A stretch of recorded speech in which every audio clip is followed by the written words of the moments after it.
కృపా సత్య సంపూర్ణ రక్షణార్థమే ప్రతి మేలు నిమిత్త స్వస్థత నిమిత్తాన్ని నిత్యరాజ్యం కొరకే హృదయాలు జీవితాలు నీవు సంధించమని ప్రార్థించుకోవచ్చు. ఏదైనా దాసులు మరుగుపరిచి మాట్లాడు. దేవా నిస్పృహించుకుని అయోగ్యులు నీవు మమ్మల్ని పిలిచి నీ కృపచేత నాయన ఈ ఆత్మ సంబంధమైన దేవదూతలకు లేని ఈ దివ్యమైన సేవా భాగ్యం నీవు మాకిచ్చి నీ రక్షణ బట్టి ప్రభు సాక్షులమే సజీవులమే ప్రతి వారి హృదయాలు జీవితాలు అనేకులను నువ్వు ఆకర్షించడం దేవాని రక్షణార్థమే ప్రతి వారి హృదయంలో పనిచేయడం సహాయం దయచు. వినగలిగిన చెవి, గ్రహించగలిగిన కనులు, చూడగలిగిన కనులు, గ్రహించగల మనస్సు యెహోవాలనే కలుగును అని సెలవిచ్చినట్టు వినుబుద్ధి పుట్టించమని ప్రార్థిస్తున్నాను. నీ దాసులు మరుగుపరిచే నీవే నీ మహిమను బయలుపరుచుకోమని ప్రార్థిస్తున్న ఈ కార్యములు రోగులకు స్వస్థత, పాపులకు క్షమాపణ, విమోచన, నిత్యరక్షణ, నిత్యరాజ్యం కొరకు సంపూర్ణమైనటువంటి విశ్వాసమైన సమృద్ధి సంతృప్తి కలిగించినట్లు ఏ ఒక్కరూ ప్రభా దేవాని సమయమును వృధా కాకుండా అందుకు విరుద్ధమైన అంధకార శక్తులు, అపవిత్రాత్మలు, అలల శక్తులు నీ నామం పేట విశ్వాసంతో బంధిస్తుంది. దీనదాసులు మరుగుపరిచి 10 నిమిషాలు మాట్లాడమని ప్రార్థిస్తుంది. యేసు నామములో వేడుకుంటున్నాము తండ్రి. ఆమేన్. దేవుని వాక్యం చదువుకుందాం.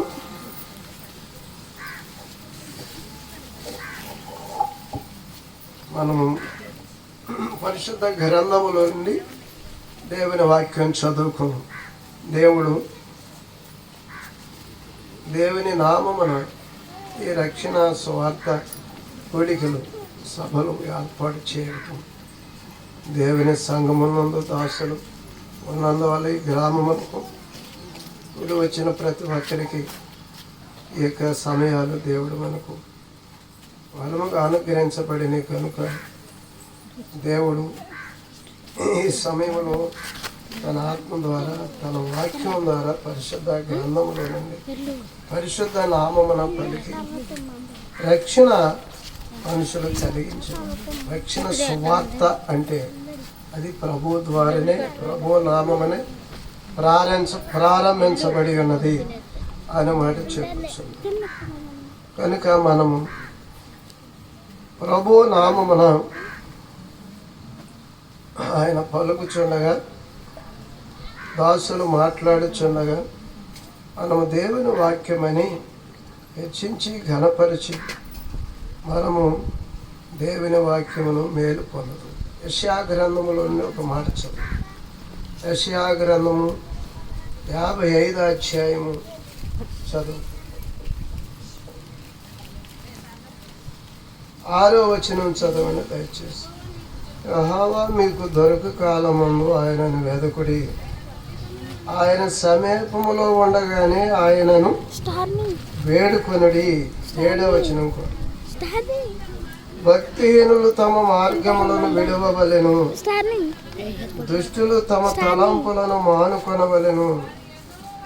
వారు యెహోవా వైపు తిరిగిన యెడల ఆయన వారి యందు జాలిపడును. వారు మన దేవుని వైపు తిరిగిన యెడల ఆయన బహుగా క్షమించును. చాలు. కనుక దేవుడు దొరికే కాలం ఇది. దేవుడు తన నామమున లోకములోనికి వచ్చిన కాడి నుంచి శిలువ, మరణ, పునరుద్ధాన అనుభవములు ఆయన దేవుని కుమారుడుగా, లోకరక్షకుడుగా తనకు అగుపరుచుకున్నది మొదలుపోయింది. ప్రభు మరలా తిరిగి వచ్చి తన సంఘమును, తన ఆత్మను పైకెత్తబడే వరకు ఇది కృపాకాలం. దేవుని రక్షణ దొరకు కాలం.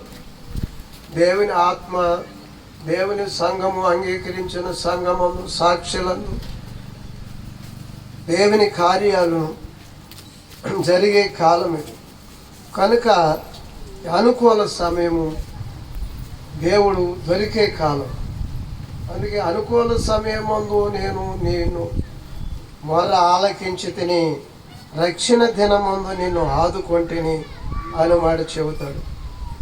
యెషయా గ్రంథములో పౌలు గారు అది వివరించాడు. కొరింథీయులకు రాసిన 2వ పత్రిక 6వ అధ్యాయం 1వ వచనం చదవండి. కాగా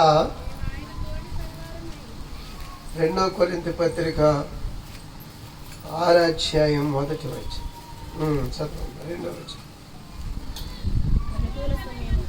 అనుకూల సమయమందు నేను నీ మొర్ర ఆలకించితిని, రక్షణ దినమందు నేను నిన్ను ఆదుకొంటిని అని ఆయన చెప్పొచ్చు. అనుకూల సమయం ఏదంటే దేవుని యొక్క నామమును గురించినటువంటి, అవును, దేవుని రక్షకుడుగా కనుగొనబడినట్లు శిలువ బలియాగమందు మనిషి యొక్క పాపము నుండి, భక్తిహీన మార్గము నుండి, అవును, దేవునికి విరోధమైన దుష్టుడు సాతాను పాతాళ మార్గము నుండి మళ్ళుకొనున్నట్లుగాను దేవుడు సైతానును, పాపమును, మరణమును, పాతాళము పడద్రోసి సజీవుడిగా తిరిగి లేచిన సార్వభౌముడిగా, సర్వాధికారిగా ప్రభు అయిన యేసుక్రీస్తు మన అందరూ ప్రక్షముగా మన ప్రధాన యాజకుడై ఉండి దేవునికి ఇష్టడుగా అంగీకరించబడి మొరపెట్టి ఆయన రక్షణ కార్యం చేశాడు. అందుకే అనుకూలమైనటువంటి సమయం ఏదంటే దేవుని నామమున, దేవుని సువార్తను విని విశ్వసించు వారందరూ దేవునికి అనుకూలులు. ఈ నిబంధనను నీకు అనుకూలులైన వారి కొరకు అందరిలో రక్షణార్థమే స్థిరపరచబడును అని దావీదు పలుకుతూ ఉంటాడు. 2వ సమూయేలు గ్రంథములో 23వ అధ్యాయం. కనుక దేవుని యొక్క ఆత్మ సంబంధమైనటువంటి విషయంలో ఆయన మొరను ఆలకించినట్లు, ఆయనను ఆదుకున్నట్లు, ఆయన నామమునందు, యేసు ప్రభు నామమునందు మొర్రపెట్టి ఆయనకు అనుకూలుగా ఆయన మాటను నమ్మి విశ్వాసకర్త అయిన ఆయన విశ్వాస గురించిన పలికే రక్షణ మాట విన్న వారందరూ, విధేయులైన వారందరూ అనుకూలులు, వారి మొర్ర ఆలకిస్తారు. అందుకే దేవుని నామమును గురించి ఎరుగినటువంటి పరిస్థితుల్లో దేవుని ప్రజల్లో ఉన్న మోషే ఐగుప్తులో శరీర దృష్టితో తన ప్రజల పక్షము పోరాడాలని ఐగుప్తును చంపి సమాధి చేసి పాతిపెట్టి చివరికి తెలిసి పారిపోయినటువంటి మోషేని ఎదుర్కొని పాపం ఒప్పింపు చేసి దేవుని నామమున దర్శనమిచ్చి ఐగుప్తుకు పంపి తన ప్రజలను విమోచించుటకే మోషే ప్రార్థన విని దేవుడు గొప్ప రక్షణ విమోచన అనుభవం తన ప్రజలకి కలిగించాడు, ఇశ్రాయేలీయులకు. అందుకే మోషేను గురించి దేవుడు అంటున్నాడు, నీవు నా నామమును ఎరిగిన వాడవు అను మాటలు. దేవుని నామమును గురించిన మాటను విని నమ్మి ఆయన యొక్క ఆత్మ సంబంధమైన రక్షణ పొందిన వారి అనుకూలులు, వారి మొర ఆలకించేవాడు. 91వ కీర్తన 15వ వచనం. 91వ కీర్తన 14వ వచనం. అతడు నన్ను ప్రేమించుచున్నాడు గనుక నేను అతనికి ఉత్తరం ఇచ్చేదను. అర్థమైంది? దేవుని నామమును ఎరుగుదా, దేవుడు అనబడిన నామం. ఈ మనుషుడు యేసు, ఆ క్రీస్తు అంటే దేవుడు, దేవుని కుమారుడు. యేసు అంటే రక్షకుడు. ఆ యొక్క దేవుడు క్రీస్తు యేసు నామమున వచ్చి, అవును, మోషేని ఎదుర్కొన్నాడు, అబ్రహామును ఎదుర్కొన్నాడు, దావీదుని ఎదుర్కొన్నాడు, ఇశ్రాయేలును ఎదుర్కొన్నాడు. అవును, ఆయన మనుషులందరినీ ఎదుర్కొని మనుష్య కుమారుడు వచ్చి నిజముగా దేవుని కుమారుడని ప్రతి మోకాలు వంగునట్లు, ప్రతి నాలుకయు ఆయనను తండ్రి అయిన యేసుక్రీస్తు ప్రభు అని ఒప్పుకున్నట్లు ఆయన నామమున ఆయన హెచ్చించబడ్డాడు అన్నమాట పౌలు అందుకే చెప్పొచ్చు. కనుక దేవునికి అనుకూల సమయం ఏదంటే దేవుడు తన కార్యమును చేసి దానికి సమయాలు కాలములు మనకు అనుకూలంగా ఇచ్చి ఉన్నాడు. అందుకే ఏ ఒక్కరు నశించడం ఇష్టం లేక, ఇంకా ఈ లోకం అంతం కావట్లేదని చెప్పి ఆయన గ్రంథాలు చెప్పుచున్నా, ఇంకా అంతం కాలేదు, ఆయన రాలేదు అని చెప్పి క్రైస్తవ గ్రంథమును క్రైస్తవులు అనుకుంటున్నారు. ఏ ఒక్కరు నశించక రక్షణ పొందినట్లుగా అందుకు ఆ సమయాలు కాలాలు పొడిగించి మనకు అనుకూలుడుగా అనుకూల సమయముగా మనకు ఉంచాడు. అందుకే అనుకూల సమయం కనుక యెహోవా దొరుకు కాలమున వెతకండి. రేపు మనం దేవుని వాక్యమును ఇవాళ రేపు కాక మళ్ళా ఎల్లుండే వచ్చి ఈ యొక్క స్థలములో దేవుని మాటలు విందారంటే వినపడవు. దేవుని నామమును అలాగన తెలుసుకుందామంటే తెలుసుకోలేం. అందుకే దేవుడు తనక నామమును బట్టి మనకు సమయం ఇచ్చాడు. అయితే ఆ సమయమున ఆయన ఆత్మ భూమి మీద ఉంచాడు, పునరుద్ధానుడుగా నిలిచి. అందుకే ప్రభు అయిన యేసుక్రీస్తు అంటున్నాడు, ఈ రక్షణ కార్యము యేసు బోధించడం ద్వారా, యేసు రక్షణ సువార్త కార్యమును మనుషులు తెలుసుకొని విశ్వసించడం ద్వారా వినిన వారిలో స్థిరపరచబడుచున్నది. దైవజనుడు పౌలు గారు హెబ్రీ పత్రిక 2వ అధ్యాయం 3వ వచనం చదువు. హెబ్రీలకు రాసిన పత్రిక, ఎంత గొప్ప రక్షణను మనము నిర్లక్ష్యం చేసినడలా. అవును, ఇక్కడ దేవుని సంఘమున రక్షించిన అనుభవం కలిగిన వారు, దేవుని దాసులుగా దేవుని కొరకు సాక్షులుగా రక్షణ పొందలేని వారు ఎందరో ఉన్నారు.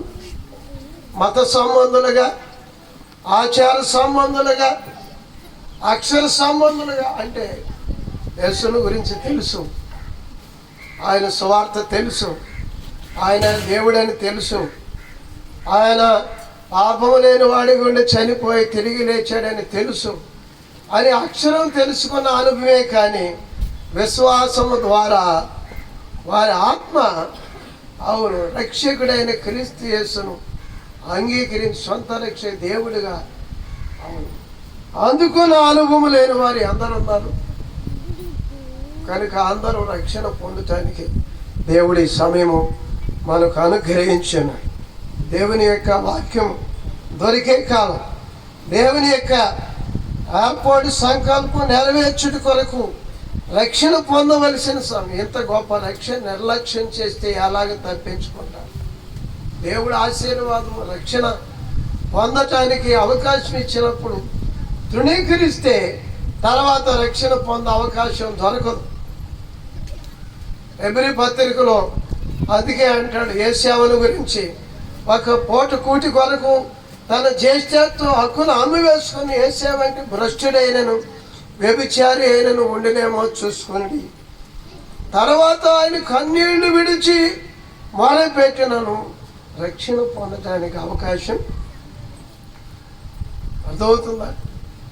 కనుక ఏ దేవుని నామమును గురించి వినాలన్నా, విని అంగీకరించి విశ్వసించి రక్షణ పొందాలన్నా సమయము అవును రక్షణ సువార్త అవును ప్రకటించబడుతున్నప్పుడే. అయితే ప్రకటించే దేవుడు చదువుతాం, ఇంకా చదువు. ఇట్టి రక్షణ ఎవరి ద్వారా ఆరంభమైంది? ప్రభువు బోధించడం ద్వారా ఆరంభమై, కనుక ప్రభువే ఆయన ఆత్మ ద్వారా మనుషుల హృదయాలు తెరిచి అవును ప్రభు నామమును గురించి ప్రకటించడానికి బోధించే వారిని పంపించి తన ఆత్మతో నింపి అవును పంపించి ప్రభు ఆత్మ ద్వారా మనిషి ఆత్మకు మనోనేత్రం తెలిసి బోధించడం ద్వారా ఈ రక్షణ ఆరంభమైంది. అర్థమవుతుంది? రక్షణ ఎలా కలుగుద్ది? ప్రభు బాధ. అవును, అందుకే ప్రభు అయిన యేసుక్రీస్తును గురించినటువంటి విషయంలో దేవుని ప్రార్థన చేసుకోమని ముందు చెప్పారు. ఆ మాట నాతో మాట్లాడినట్లు, అవును, నా హృదయము తెరువమని, నాతో మాట్లాడమని, నాకు ఈ కార్యము చేయమని ప్రార్థించుకున్నట్లు దేవుని యొక్క నామమును గురించినట్టు మాట వినున్నట్లుగా మనస్సులను సిద్ధపరచుకుంటానికి ఆకలి దప్పులు గలవారిగా ఉన్నారు. తప్పికొనిన వాని మీద నీళ్లను, ఎండిన భూమి మీద ప్రవాహములను ఆశించిన వారికి తన ఆత్మను ఆయన అనుగ్రహించేవాడై ఉన్నారు. కనుక ఆత్మ సంబంధమైన రక్షణ కార్యము ప్రభువు బోధించడం ద్వారా ఆరంభమై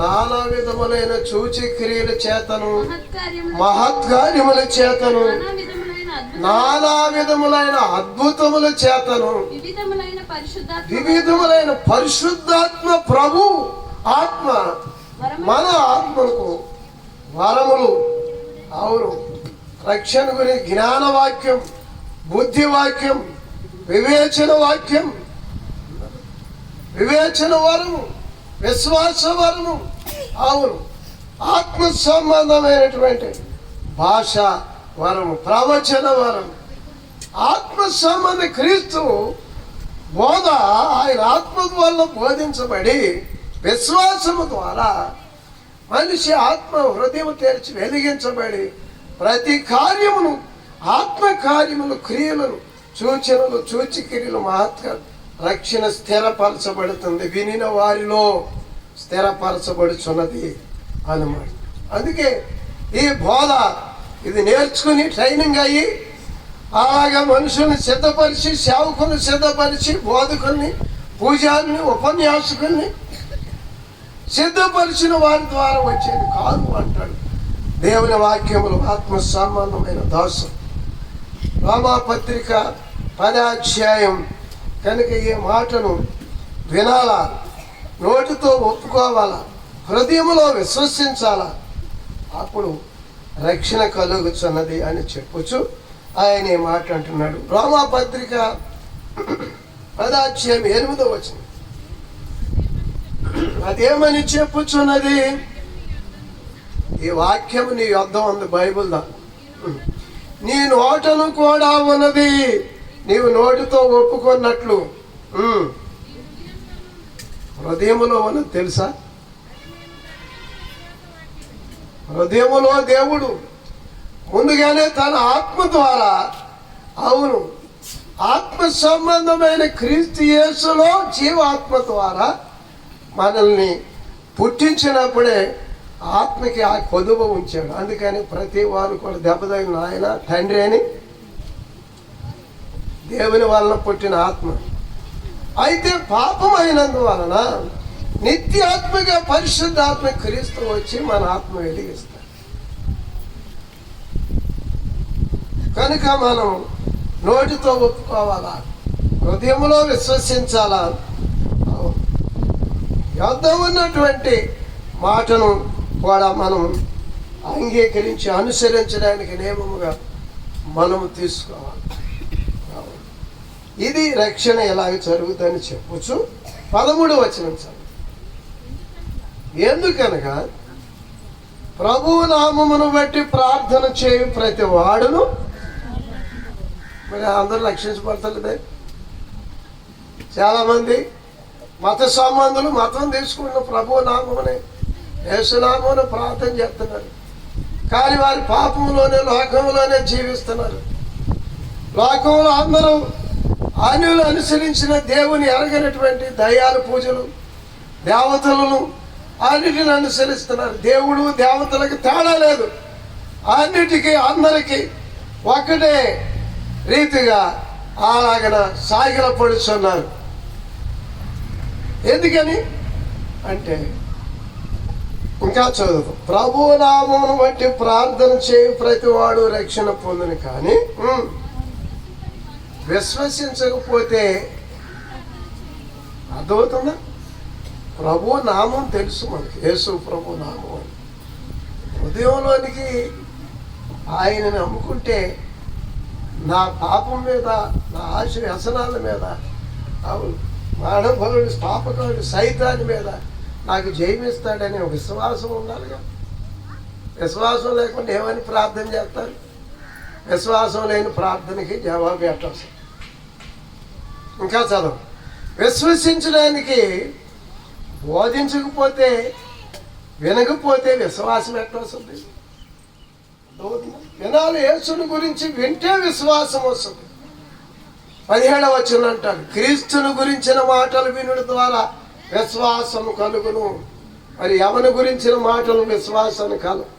ఎవడు చనిపోయి తిరిగి లేచాడని ఎంతమందిని గురించి చెప్పినా, తిరిగి లేచినోడు, మరణం గెలిచినోడు, సైతాన్ని గెలిచినోడు, పాపం లేకుండా నిర్దోషి నీతిమంతుడిగా అనిపించుకుని లోకంలో మహానుభావులు, దేవాని దేవతలు, ప్రభువులు ఎవరైనా ఉన్నారా? లేరు అని రుజువు పడుతుంది. కనుక వారిని గురించిన మాటలు వింటే విశ్వాసం ఎట్లా వస్తుంది? అనుకుంటే వస్తుందా? ఏమి రాదు. అర్థమవుతుంది. అందుకే ఆయన ఆ క్రియ ఆయన చేశాడు, అది మనకు రుజువు పరిచాడు ప్రభు. అందుకే ఆయన మాటలు, ఆయన కార్యము, ఆయన ఆత్మజీవము మనకి విశ్వాసాన్ని కలిగించే వినాల. అందుకే ఈ సువార్త కూడికలు యేసును గురించిన మాటలు విని సత్యము గ్రహించి ఆత్మసమ దేవునిగా, దేవుని నామముగా విశ్వసించి దేవునికి విరుద్ధమైన పాపము చీకటిలో నుండి, లోకము చీకటిలో నుండి, శరీర సంబంధమైనటువంటి యొక్క దృష్టిలో నుండి, శరీర వ్యసనము నుండి ప్రత్యేకమైన దేవుని రక్షకుడైన క్రీస్తు యేసు జీవిత అనుభవము మనము పొందినట్లుగా. అందుకే వినకపోకుండా విశ్వాసం ఎట్లా వస్తుంది? విశ్వాసంలో ప్రార్థన ఎలా? వినటానికి బోధించేవారు లేకపోతే ఎలాగా వింటారు? బోధించేవాడు ఎవడబడితే వాడు బోధిస్తే విన్నారా? ఆ మాటలు విశ్వాసంలో పంపబడిన వాడై ఉండాలా అని మాట చెప్పచ్చు. ఇంకా చదువు. పంపబడిన ఎడలా. అర్థమైందా? దేవుడు పిలిచి ఏర్పాటు చేసి పరిశుద్ధపరిచి పరిశుద్ధ ఆత్మను, పరిశుద్ధ నామమును వారిలో ఉంచి ఆయన పరలోకమును గురించి, ప్రభువును గురించి, అవును రక్షణ గురించి, నిత్య జీవుని గురించి, నిత్య నాశనమును గురించి, నిత్య తీర్పు కారణమైన ప్రతి విధమైన దుష్టుడి సంబంధం తేటపరిచేటువంటి వెలుగు. నేను లోకానికి వెలుగు, నన్ను వెంబడించేవారు చీకటిలో నన్ను ఒక జీవపు వెలుగు కలుగును ప్రభు అయిన యేసుక్రీస్తు. అందుకే దేవుని వాక్యము, దేవుని నామమున పంపబడిన వాడు అని ప్రభు అయిన యేసుక్రీస్తుని గురించిన మాటలు వినపడుతుంది. హెబ్రీ పత్రిక 3వ అధ్యాయం 1వ వచనం నేను చదువు చెప్పుకున్నాం. సంఘం, మందిరం, ఆయన అపోస్తలులను మన కొరకు పంపబడిన వాడును, ఆయన మన ప్రధాన యాజకుడైన ఆయన మీద. ఈయన ఎక్కడి నుండి వచ్చిన వాడు? భూమి మీద కింద నుండి వచ్చినాడా, పరలోకం నుండి వచ్చినాడా? ప్రభు చెప్పండి. ఒకసారి మత సంబంధులు యేసు ప్రభువుని అందరూ ఈయన మతంలో కలిసిపోతున్నారని చెప్పి యూత మతస్థులు వారు యేసుని ఎందుకు వెంబడిస్తున్నారు అని చెప్పి అని యేసు ప్రభు దగ్గరికి వచ్చి విమర్శిస్తే ప్రభు అన్నాడు, మీరు యోహాను గారు చెబుతుంటే మారు మనసు పొందండి, పరలోక రాజ్యం సమీపించింది, నా వెనక వచ్చాడు ఆయన క్రీస్తు మెస్సియా అని చెబితే ఆయన దగ్గరికి వెళ్ళి బాప్తీసం తీసుకున్నారు కదా. మీరు ఆ బాప్తీసం పై నుండి వచ్చిందా కింద నుండి వచ్చిందా అని అడిగాడు. అడిగితే వారన్నారు కింద నుండి వచ్చిందంటే అందరు రాళ్ళు పొడి చంపుతారు. ఎందుకంటే క్రీస్తు మెస్సియా వస్తాడు, ఆయన ఈ కార్యం చేస్తాడు, ఆయన నామమును గురించి ప్రవక్తలు ప్రవచించినటువంటి మాటలు కదా అని అది మేము చెప్పమన్నాం. పై నుండి వచ్చారంటే మరి క్రీస్తు యేసు వస్తాడని చెప్తే నువ్వెందుకు నమ్మట్లేదు? నా మాటలు ఏ అధికారంతో బోధిస్తున్నావని నువ్వెందుకు అంటున్నావు? కనుక పరలోకం నుండి పంపబడు, పై నుండి వచ్చాను, పైకి ఎగసిపోయాను, లోకము రక్షించిన లోక రక్షకుండా, లోక రక్షకుండా, మానవాతీతుడే మానుడే మనుజుడే,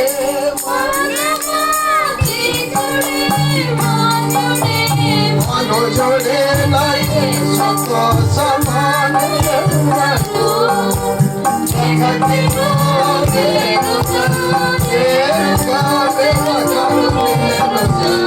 కనుక లోకాన్ని, పాపాన్ని, మరణాన్ని, పాతాళాన్ని జయించి పరలోకమును గురించి వచ్చి పరలోకంకి ఎక్కిపోయిన పరలోక రాజ్యం కొరకు ఈ రక్షకుడు మనకు సరిపోయినవాడు. ఈ రక్షణ అనుభవం ఆయన గురించే మాటలే. కనుక ఆయన పంపబడినట్లు ఆయన కూడా సర్వలోకానికి పంపించినటువంటి వారి ద్వారా ఆయనను రక్షణ కార్యాలు జరిగినాయి. తెలుసా మీకు? ఆయన దేవునిగా మొదట విశ్వసించింది, దేవుని మహిమ చూసింది ఎవరు? ఏ చూచి క్రియ ద్వారా? చెప్పండి విశ్వాసం. చావుకులేని చెప్పండి. కానాల్లో వివాహం నీరు ద్రాక్షరాశిని చూచి క్రియ. అది ఎవరి ద్వారా జరిగింది? మరియమ్మ ద్వారా జరిగిందా? యూదుల ద్వారా జరిగిందా? ఆ హిందూ ప్రధాని పెద్ద ద్వారా జరిగిందా? ఆయన చెప్పినట్లు చేసిన పరిచారకులు శిష్యులు, వారు పిలువబడిన వారు చేపల పట్టు జాలంలో నుండి పిలిచి, మీరు మనుషులు బట్టే జాలరుగా చేస్తే చీమోను ఆంధ్రని పిలిచాడు. సుంకం మెట్టులో దునవుండి పన్నులు వసూలు చేస్తున్నటువంటి మత్తని పిలిచాడు. అన్ని విధములైనటువంటి వృత్తుల నుండి, అన్ని విధ పాపములో నుండి, లోకములో నుండి పిలిచాడు. నాస్తికులలో నుండి, నామకార్థుల్లో నుండి, వ్యభిచారుల్లో నుండి, విగ్రహార్థుల్లో నుండి, లోక సంబంధమైన యుగ శక్తులను అనుసరించేటువంటి వారిలో అందరిలో నుండి ఆయన నామమున పిలిచి, ఆయన మాట్లాడి, ఆయన జీవం రుచి చూపించి, ఆయన ప్రత్యేకించి ఏర్పాటు చేయబడిన వారిలో ఆ కార్యం చేసి, మీరు వెళ్ళి సర్వలోకమునికి వెళ్ళి సర్వ సృష్టికి. అందుకే మరియ వచ్చి కొడుకు చెప్పినట్టు చెప్పకపోతే ప్రభు అన్నాడు, అమ్మ నాతో నీకేం పని, నా సమయం ఇంకా రాలేదు అంటే మరియ గుర్తించింది ఏమంటే, ఆయన వాడుకునే దేవుడు కాదు, వేడుకోవాలా. ఆయన చెప్పినట్లుగా చేసేటువంటి పరిచారకులు ఆయన కొరకు, ఆయనతో పాటు సేవ కొరకు పిలువబడిన వారు ఉన్నారు. ఆయన దగ్గరే వాళ్ళు అధికారం పొంది ఉన్నారు అని చెప్పి వారిని పిలిచి వారికి చెప్పగా, వారు వేడుకొని వారు చెప్పినట్టుగా, ఆయన చెప్పినట్లుగా చేసి ఆ కార్యమును చూచి మొదట విశ్వసించిన వారు వారే దేవునిగా. అర్థం? విశ్వాస సంబంధమైన కార్యం అందుకే వారికి అప్పగించాడు, మరీకి అప్పగించలేదు. చదువుకుందాం. యోహాను సువార్త 2వ అధ్యాయం 11వ వచనం చదువు. కానాలో మొదటి సూచక్రియను చేసి మహిమను బయలుపరిచను. దేవుడుగా ఆయన గుర్తించేటట్లుగా వారే కనుగొన్నది. అందువలన మొదటి విశ్వాసం ఉంచింది ఎవరు? దేవునిగా అంగీకరించింది ఎవరు? అట్లాగే ఆయన శిష్యులు. అవును, అందుకే ఆయన పిలువబడిన వారికి, పంపబడిన వారి ద్వారా ఈ యొక్క పరలోక సంబంధమైన ప్రభువును గురించినటువంటి ఆ రక్షణ స్వార్థ అవును ప్రకటించబడగా, వినగా, విశ్వసించగా, విశ్వాసంతో ప్రార్థించగా ప్రభు నామమున రక్షణ. ఈ రక్షణ సంకల్పం ఇది.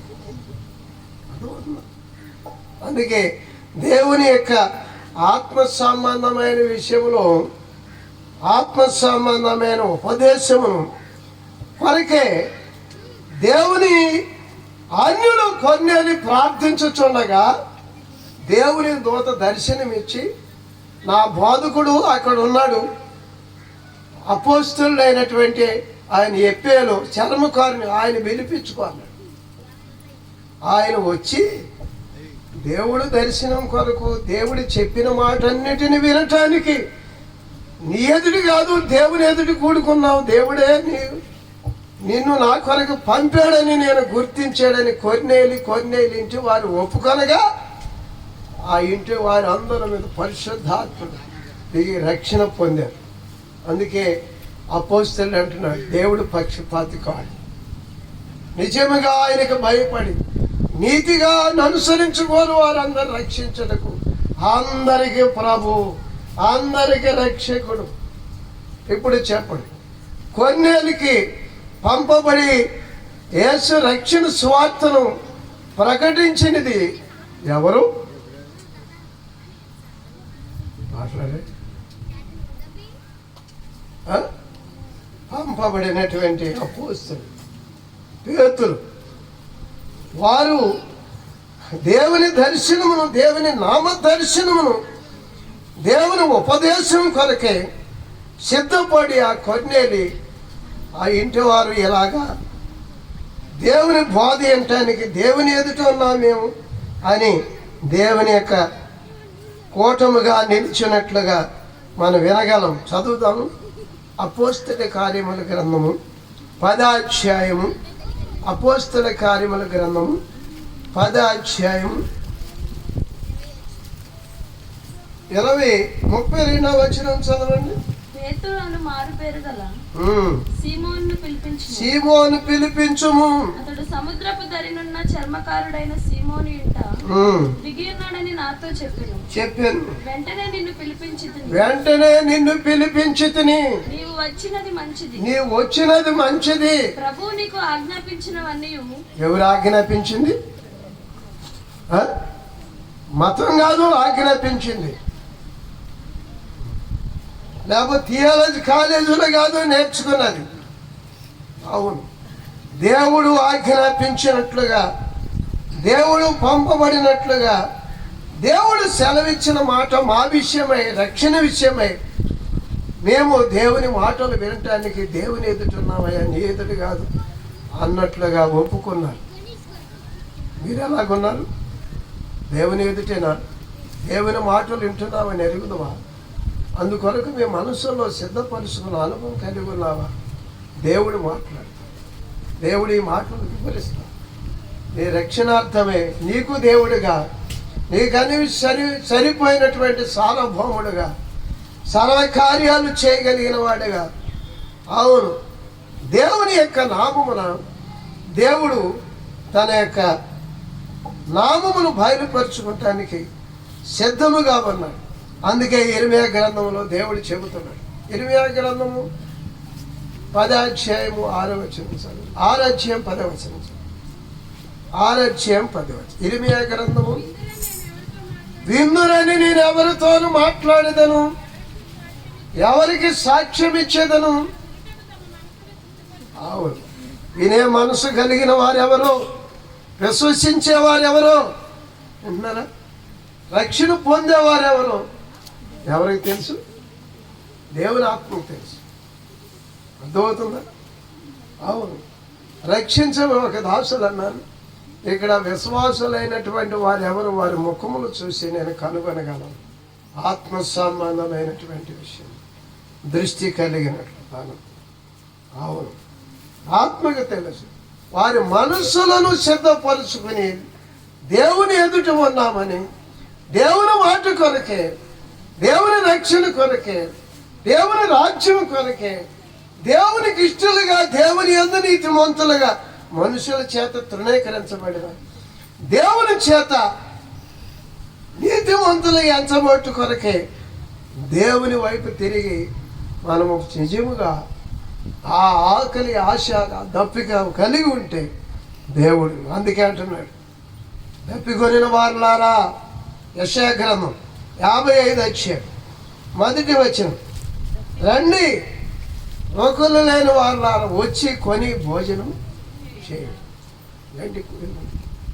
రోకులు లేకపోయినాను చదవండి. ఏమీకే కొనుడు అంటున్నాడు. ఏంటి మరి ఇది? విశ్వాసము ద్వారా కనుగొనాలి. విశ్వాసఘాతకులకు దేవుని మాటలను విని సత్యమును ఒప్పుకుని, అవును సత్య సంబంధమైన మాటలను, సత్యస్వరూపి అయిన క్రీస్తును, కృపా సత్య సంపూర్ణమైన ఆయన దేవుని ఎలాగ రక్షకుడో కనుగొనాలనేటువంటి హృదయంలో ఆశ లేకపోతే రక్షణ పొందలేదు. జక్కయ్య సుంకము గుత్తదారుడు. ఆయన పన్ను వసూలు చేసేవాడు. అన్యాయముగా అక్రమంగా కూడా దోసుకునేవాడంట, బైబిల్లో ఉన్నది. అయితే ఆయనతో ఉన్న మత్తయ్య దేవుడు ఆయన నామమును పిలుచుకుని ఆయన వెంబడించి, ఆయన దేవునిగా నమ్మి ఆయన వెంబడిస్తుంటే ఈయనెవరో లోకమంతా ఆయన వెంబడించి వెళుతుంది, పాపులు క్షమిస్తున్నారు, రక్షిస్తున్నాడంట అని ఆయన గురించి విని ఆయన ఒకసారి గుంపులో ఎరుకో మార్గంలో వెళుతుంటే ఆ ఎరుకో పట్టణంలో ఉన్నటువంటి జక్కయ్య ఆయన చూడాలని, ఆయన మాట వినాలని, ఆయన తెలుసుకోవాలని వచ్చాడు. ఈ గుంపులు ఆయన చూడనీలేదు. కొంతమంది మత గుంపులు ఉన్నారు, మతంలో చేర్చుకునే వారిగానే ఉన్నారు. దేవుని మార్గం గురించి బోధించి, దేవుని దర్శనం అందించి, దేవుని కొరకే, దేవుని రాజ్యం కొరకే నడిపించేవారుగా లేరు. అలాంటి గుంపులు అడ్డు వచ్చినందువల్ల చూడలేక ఆయన మా మతంలో చేరంటే మీ మతంలో చేరనని ఆయన చెట్టు ఆ దారిని వస్తుంటే ఆ చెట్టు ఎక్కి కూర్చున్నాడంట. అప్పుడు ప్రభువు చూసి ఆయన హృదయం ఎరిగి పిలిచినట్లుగా ఉంది. లోకాసు వార్త 19వ అధ్యాయం చదువుకుంది. లోకాసు వార్త 19వ అధ్యాయం మొదటి నుంచి చదువు. సంచరించుచు ఎరుకో పట్టణములో ప్రవేశించి దాని గుండా పోవచ్చుండెను. సుంకపు గుత్తదారుడైన జక్కయ్యను పేరు గల యేసు ఎవరో అని చూడగోని పొట్టివాడైనందున జనులు గుంపు కూడుతుండటం వలన పొట్టివాడైనా ఇంకా చూడలేకపోయాడు అనుకో. జనులు మేము చూడాలి, ఆయన చూడాలన్నప్పుడు ఆయన చూపించడానికి కదా వీళ్ళు ఆయన చేరింది, ఆయన చుట్టూ గుంపులు. కనుక వీళ్ళు చూపించుకోవటానికి, వీళ్ళ మతాన్ని చూపించుకోవటానికి, లేకపోతే వీళ్ళ ముఠాలో కలుపుకోవటానికే. వీళ్ళ ముఠాలో కలిపితే వీళ్ళతో పాటు ప్రభు అయిన యేసుక్రీస్తు అందుకే అన్నాడు, ఒకరి మతంలో కలుపుకుంటాకి లోకాన్ని చుట్టుకొస్తారు, కలిసినాక వారు 7 అంతలు అవును చెడ్డవారిగా నాశనాన్ని అయ్యేవారుగా చేస్తారు అని మాటలు చెప్పి ఉన్నారు ప్రభు అయిన యేసుక్రీస్తు.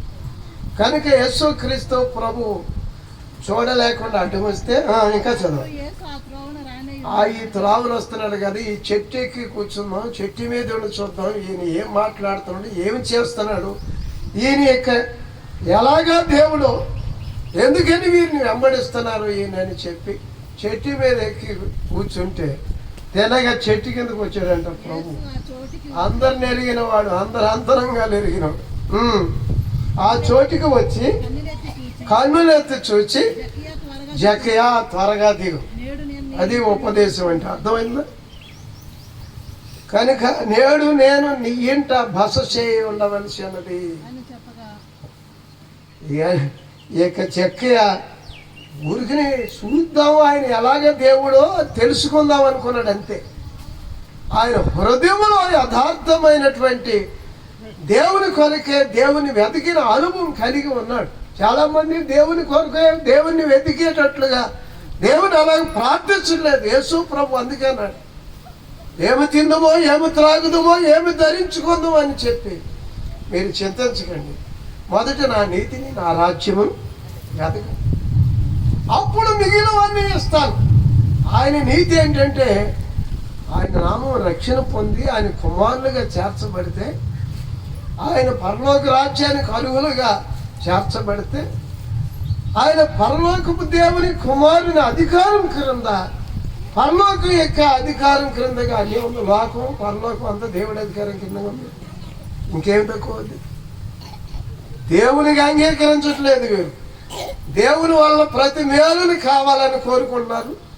దేవునిగా సేవించేటట్లు, ఆ దేవునిగా పూజించేటట్లు, ఆ దేవుడు చెప్పినట్లు లోబడి జీవించేటట్లు కాకుండా అని చెప్పి వారికి అవసరమైన కొరకు దేవుని వాడుకోవాలని చూస్తారు. అలాగే నన్ను చెప్పండి. అందుకని దేవుడు మిగిలినటువంటి వారి విషయంలో విడిచిపెట్టేసి ఆయన వాళ్ళందరూ చేరనీయకపోయినా ఆయన దగ్గరికి ఈయన చేరి, దిగిరా, నీ ఇంట ఉండవలసి, బస చేయవలసి, నీతో పాటు నేను భోజనం చేయాలా, బస చేయాలా అని చెప్పి ఎక్కడ లేనటువంటి ఆనందం వచ్చేసి, అవును చెట్టు అంతా గజగజ ఊపేసి ఉంటాడు. ఎందుకు పరిశుద్ధాత్మ వచ్చి సంతోషం అట్లా కదా, గబగబా దిగి వచ్చి ఇంట్లోకి చేర్చి ఈ గుంపులు అంటున్నారు, మా ఇంటికి ఎప్పుడు రాలేదు ఈయన, చూసారా ఆడింటికి వెళ్ళాడేంటి. పైగా ఈయన సుంకపు గుత్తదారుడు, అన్యాయముగా మోసం చేసేవాడు అని అందరు సణుక్కుంటున్నారు. సణుక్కుంటుంటే ప్రభు ఏమనలేదు, వాళ్ళ మాటలు వినిపించుకోలేదు. కానీ అతడు నిలవబడి అంటున్నాడు, 8వ వచనం, జక్కయ్య నిలవబడి, ఇదిగో ప్రభువా,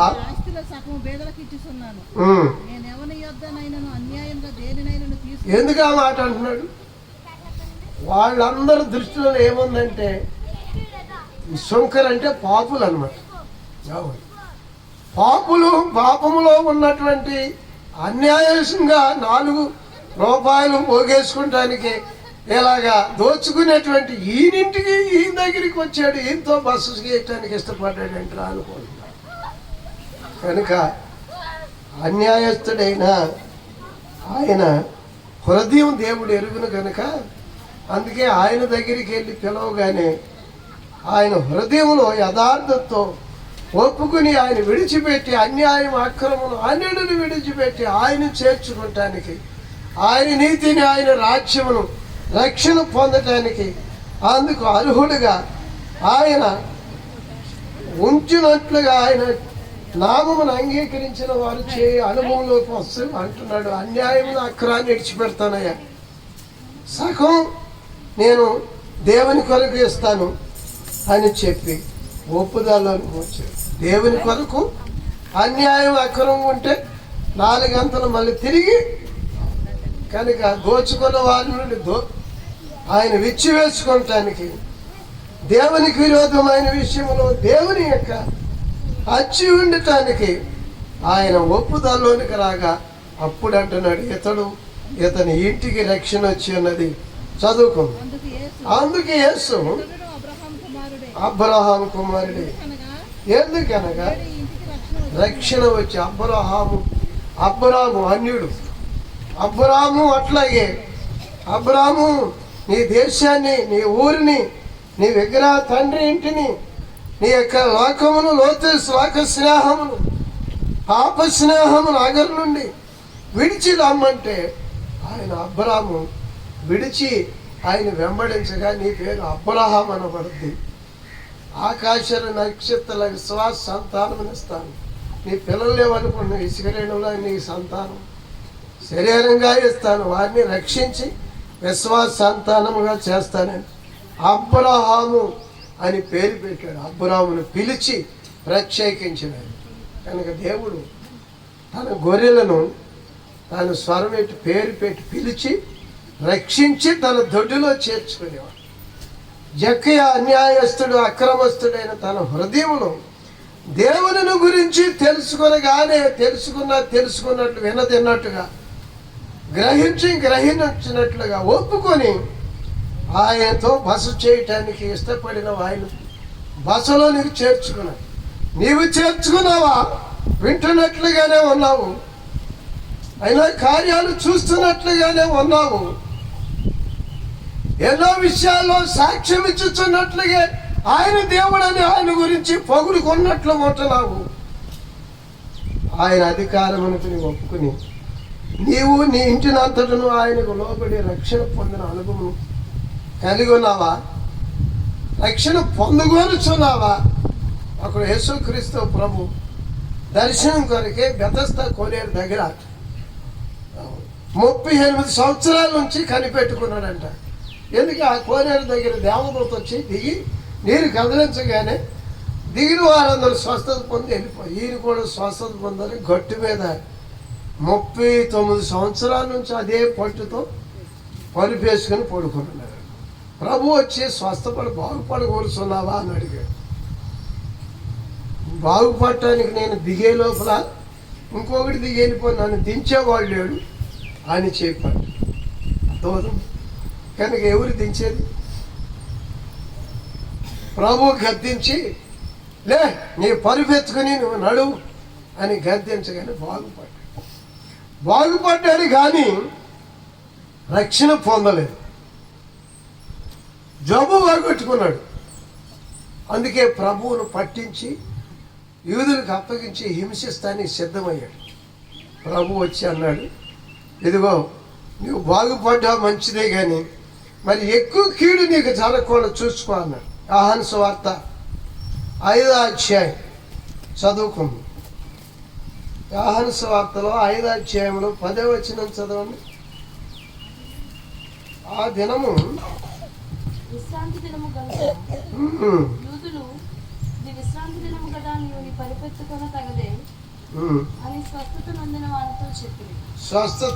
వానితో చెప్పింది. అందుకు వాడు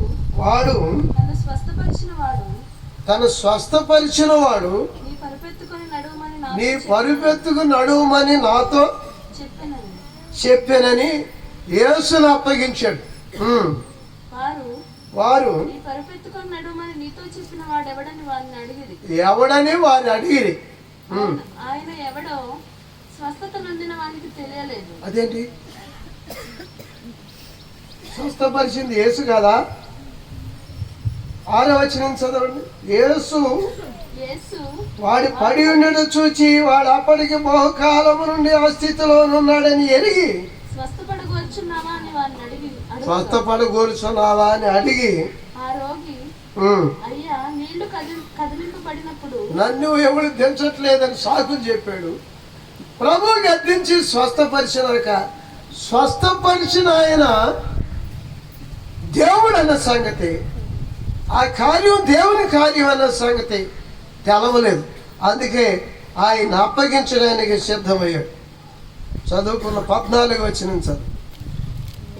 తరువాత యేసు దేవాలయంలో వాడిని చూచి ఇదిగో స్వస్థత నొందితివి, మరి ఎక్కువ కీడు నీకు కలుగుకున్నట్లు. ఎందుకని మరి ఎక్కువ కీడు ఎందుకు వస్తుంది? స్వస్థత పొందింది, అనుభవం కలిగి ఉన్న స్వస్థపరిచింది నిన్ను ఎవరైనా దేవుడని ఒప్పుకోనకుండా విశ్రాంతి దినమును స్వస్థపరిచిన దేవుడని ఆయన పట్టుకుని తీర్పు తీర్చి యోధా మతస్థులు నేరం మోపడానికి సిద్ధమైతే వాళ్ళకి అప్పగించాడు. ఈ దినాల్లో చాలామంది యేసును గురించిన స్వస్థతలు, అద్భుతాలు, సూచనలు, మేలులు పొందుకోవటానికి వాటి కొరకే దేవుని దగ్గరికి వస్తున్నారు. కానీ దేవునిగా అంగీకరించినందువలన మరి ఎక్కువ కీడు ఏంటి? ఎక్కువైంది నరకం. పాపం నుండి, నరకం నుండి రక్షణ అనుభవం పొందకుండానే అనేకమైన అద్భుతాలు, సూచక్రియలు, మేలుల కొరకు దేవుణ్ణి అడ్డం పెట్టుకుంటున్నారు. దేవతలను అడ్డం పెట్టుకున్నట్లు, రాజకీయ నాయకులను అడ్డం పెట్టుకున్నట్లు, అర్థమవుతుందా? వ్యాపార కేంద్రాలను అడ్డం పెట్టుకున్నట్టు, సంస్థలను అడ్డం పెట్టుకుని నడుచుకుంటూ బ్రతుకుతున్నట్లు. అందుకే ఆయన స్వస్థత పరిచినటువంటి వాడు దేవుడని ఒప్పుకోవాలి. పుట్టుగుడ్డు వాడు అక్కడ ఉన్నాడు. వాడిని దేవుడు బాగు చేస్తే వారు మతస్థులు అట్లాగే అడిగితే ఆడేమన్నాడు తెలిసిన, నన్ను కళ్ళు తెరిచినటువంటి వాడు దేవుడు, ఆయన యేసు ప్రభు దేవుడు అని చెప్పాడు. చదువుదామా? యోహాను సువార్త. నీవు యేసుక్రీస్తును దేవునిగా ఎరిగి ఉన్నావా? రక్షణ అనుభవం పొంది ఉన్నావా? యేసు ప్రభువుని గురించిన విషయంలో అలాగిన అక్షరం తెలుసుకున్న అనుభవం కలిగి ఉంటాం కాదు. మతంలో చేరిన అనుభవం కలిగి ఉంటాం కాదు, సంఘంలో సభ్యత్వం అనుభవం కలిగి ఉంటాం కాదు. మళ్ళా దేవుని కొరకే జీవించడానికి జీవితాలు రక్షణ అనుభవం లేని వారిగా ఉంటే నిశ్చయముగా మరి ఎక్కువ కీడు, ఎక్కువ శ్రమలే. అంటే ఇక్కడ రోగం పోవటం, సమస్యలు తీరటం, అవును కరువులు కాటకాలు తీరటం, ఇవన్నీ కొద్ది కాలం శ్రమలే. నరక శ్రమలు, అగ్ని ఆరదు, పొరుగు సాగు, ఎక్కువైన శ్రమ, ఎక్కువైనటువంటి కీడు, నరకం ఉంది. రక్షణ అందుకని రక్షణ పొందాలని ఆయన కోరుచున్నాడు. రక్షణ సువార్తను మనం విని, అవును రక్షకుడిగా ఆయనను విశ్వాసము ద్వారా సొంత రక్షకుడిగా మనం చేర్చుకుని, అంటున్నారా, నీ మతంలో కానీ, నీ కుటుంబంలో కానీ, నీ జనంలో కానీ, లేకపోతే వేరే జనములో కానీ ప్రతి వారి ఎదుట దేవుని నామమును ఒప్పుకుని, దేవుని యొక్క నామమును జరిగిన కార్యానికి విశ్వాసఘాతుకురాలు కాబట్టి విశ్వాసం కలిగి ఉంటుంది. విశ్వాసాలు అంటే ఎవరు? కృతజ్ఞత లేని వారుగా ఉండి, ఆయన నన్ను పరలోకం కొరకు రక్షించాడని చెబుతావు, ప్రభువును ఆరాధించడానికి ఆరాధన దినమే నాకు అవసరమైన పని వచ్చిందండి, నాకు పెళ్ళి వచ్చిందండి, ఏమొచ్చిందండి, ప్రాణం బాగోలేదండి. ప్రాణం బాగోలేదే కదా తమ్ముని పరలోకం వెళ్ళాలంటే అక్కడికి వెళ్ళాలిగా, ముందే వాళ్ళు కావాలి అసలు. కనుక దేవుని గురించినటువంటి విషయంలో అభ్యంతరములు కలిగి ఉన్నారు. మతమును బట్టి, మనుష్యులను బట్టి, లోకములో అన్ని జనుల ఇష్టమును బట్టి, శరీర వ్యసనాలను బట్టి, తాత్కాలికమైన దాన్ని బట్టి శాశ్వతమైన దాన్ని తృణీకరిస్తున్నారు. అందుకే గుడ్డివాడు ఏమని ఒప్పుకున్నాడు విందాం. యోహాను సువార్త 9వ అధ్యాయం చదువుకుందాం.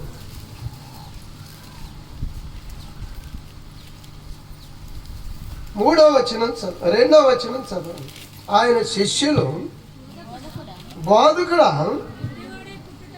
వీడు గుడ్డివాడే పుట్టుటకు ఎవరి పాపమును బట్టి పుడుతుందో గుడ్డు, తల్లిదండ్రుల పాపాన్ని బట్టి వీడు గుడ్డోడై పుట్టాడు అనుకుంటా అని ఆ మార్గం వెళ్తుంటే, దావీదు కుమారుడా నజరేయుడు నన్ను కరుణించాయని కేకలు, పుట్టి గుడ్డివాడు కేకలు వేస్తున్నాడు.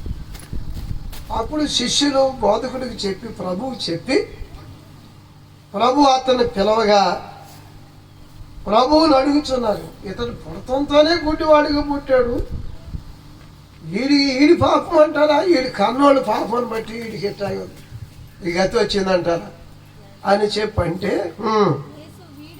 వీడైనను వీని కన్నవారైనను పాపం చేయలేదు కానీ దేవుని క్రియలు వీని యందు ప్రత్యక్షపరచబోటుకే ఇతడు గుడ్డివాడిగా అని నేల మీద ఉమ్మి వేసి బురద చేసి ఆ బురద కళ్ళకి రాసి సిలోయం కోనేటికి వెళ్ళి కడుక్కునేవాళ్ళు. ప్రభు చెప్పినట్లుగా అలాగే కడుక్కుని స్వస్థ సిలోయం కొని పంపబడిన వాడు అన్నారు. ప్రభు అయిన యేసు మాటలు, యేసు ప్రభు నామమున విశ్వాసంతో విధేయతో చెప్పినట్టు చేసి వాళ్ళు చూపు పొందగా మత సంబంధాలు అందరూ కలిసి వచ్చి ఆ ఇంట్లోని అడుగుతున్నారు, మీ కొడుకేనా ఈ గుడ్డివాడికి పుట్టింది, కళ్ళు ఎట్టు వచ్చినాయి, ఎవరు తెలిసింది అంటే ఆయన దేవుడు అని చెబుతుండే అందరికీ. నా కళ్ళు తెరిచాడు యేసు ప్రభు, ఆయన దేవుడు, నాకు దేవుడు, అందరికీ దేవుడు అని చెబుతున్నాడు. తల్లిదండ్రులను అడిగారు. తల్లిదండ్రులు ఏమంటున్నారంటే 20వ వచనం సార్, అందుకు వారి తల్లిదండ్రులు, వీడు మా కుమారుడుగా పుట్టాడు, గుడ్డివాడుగా పుట్టాడు అది మాకు తెలుసు,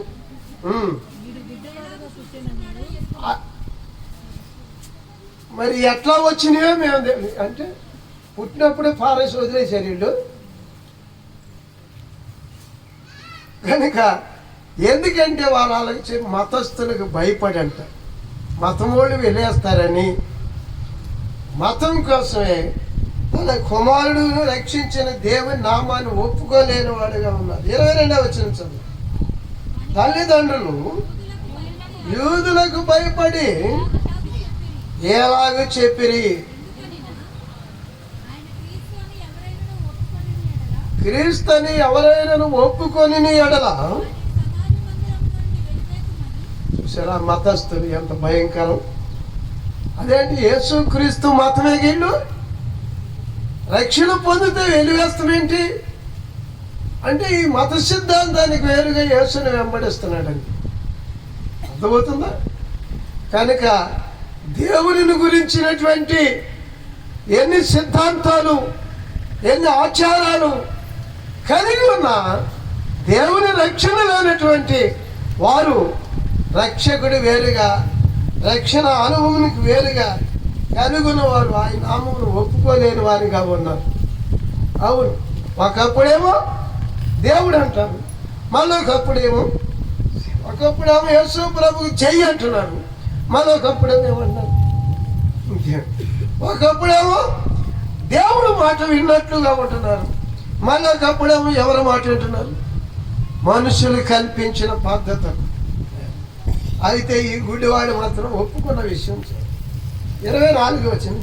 కాబట్టి వాడు గుడ్డివాడైన మనిషిని రెండవ మారు పిలిపించి దేవుని మహింపరచుమయ్యా. యేసు అంటే పాపి మనుషులకి పుట్టాడు, మరియమ్మకు పుట్టాడు, ఈయన పాపే అంటున్నారు. వీడు దేవుడు అనబాకు అని గుడ్డోడికి చెబుతున్నారు.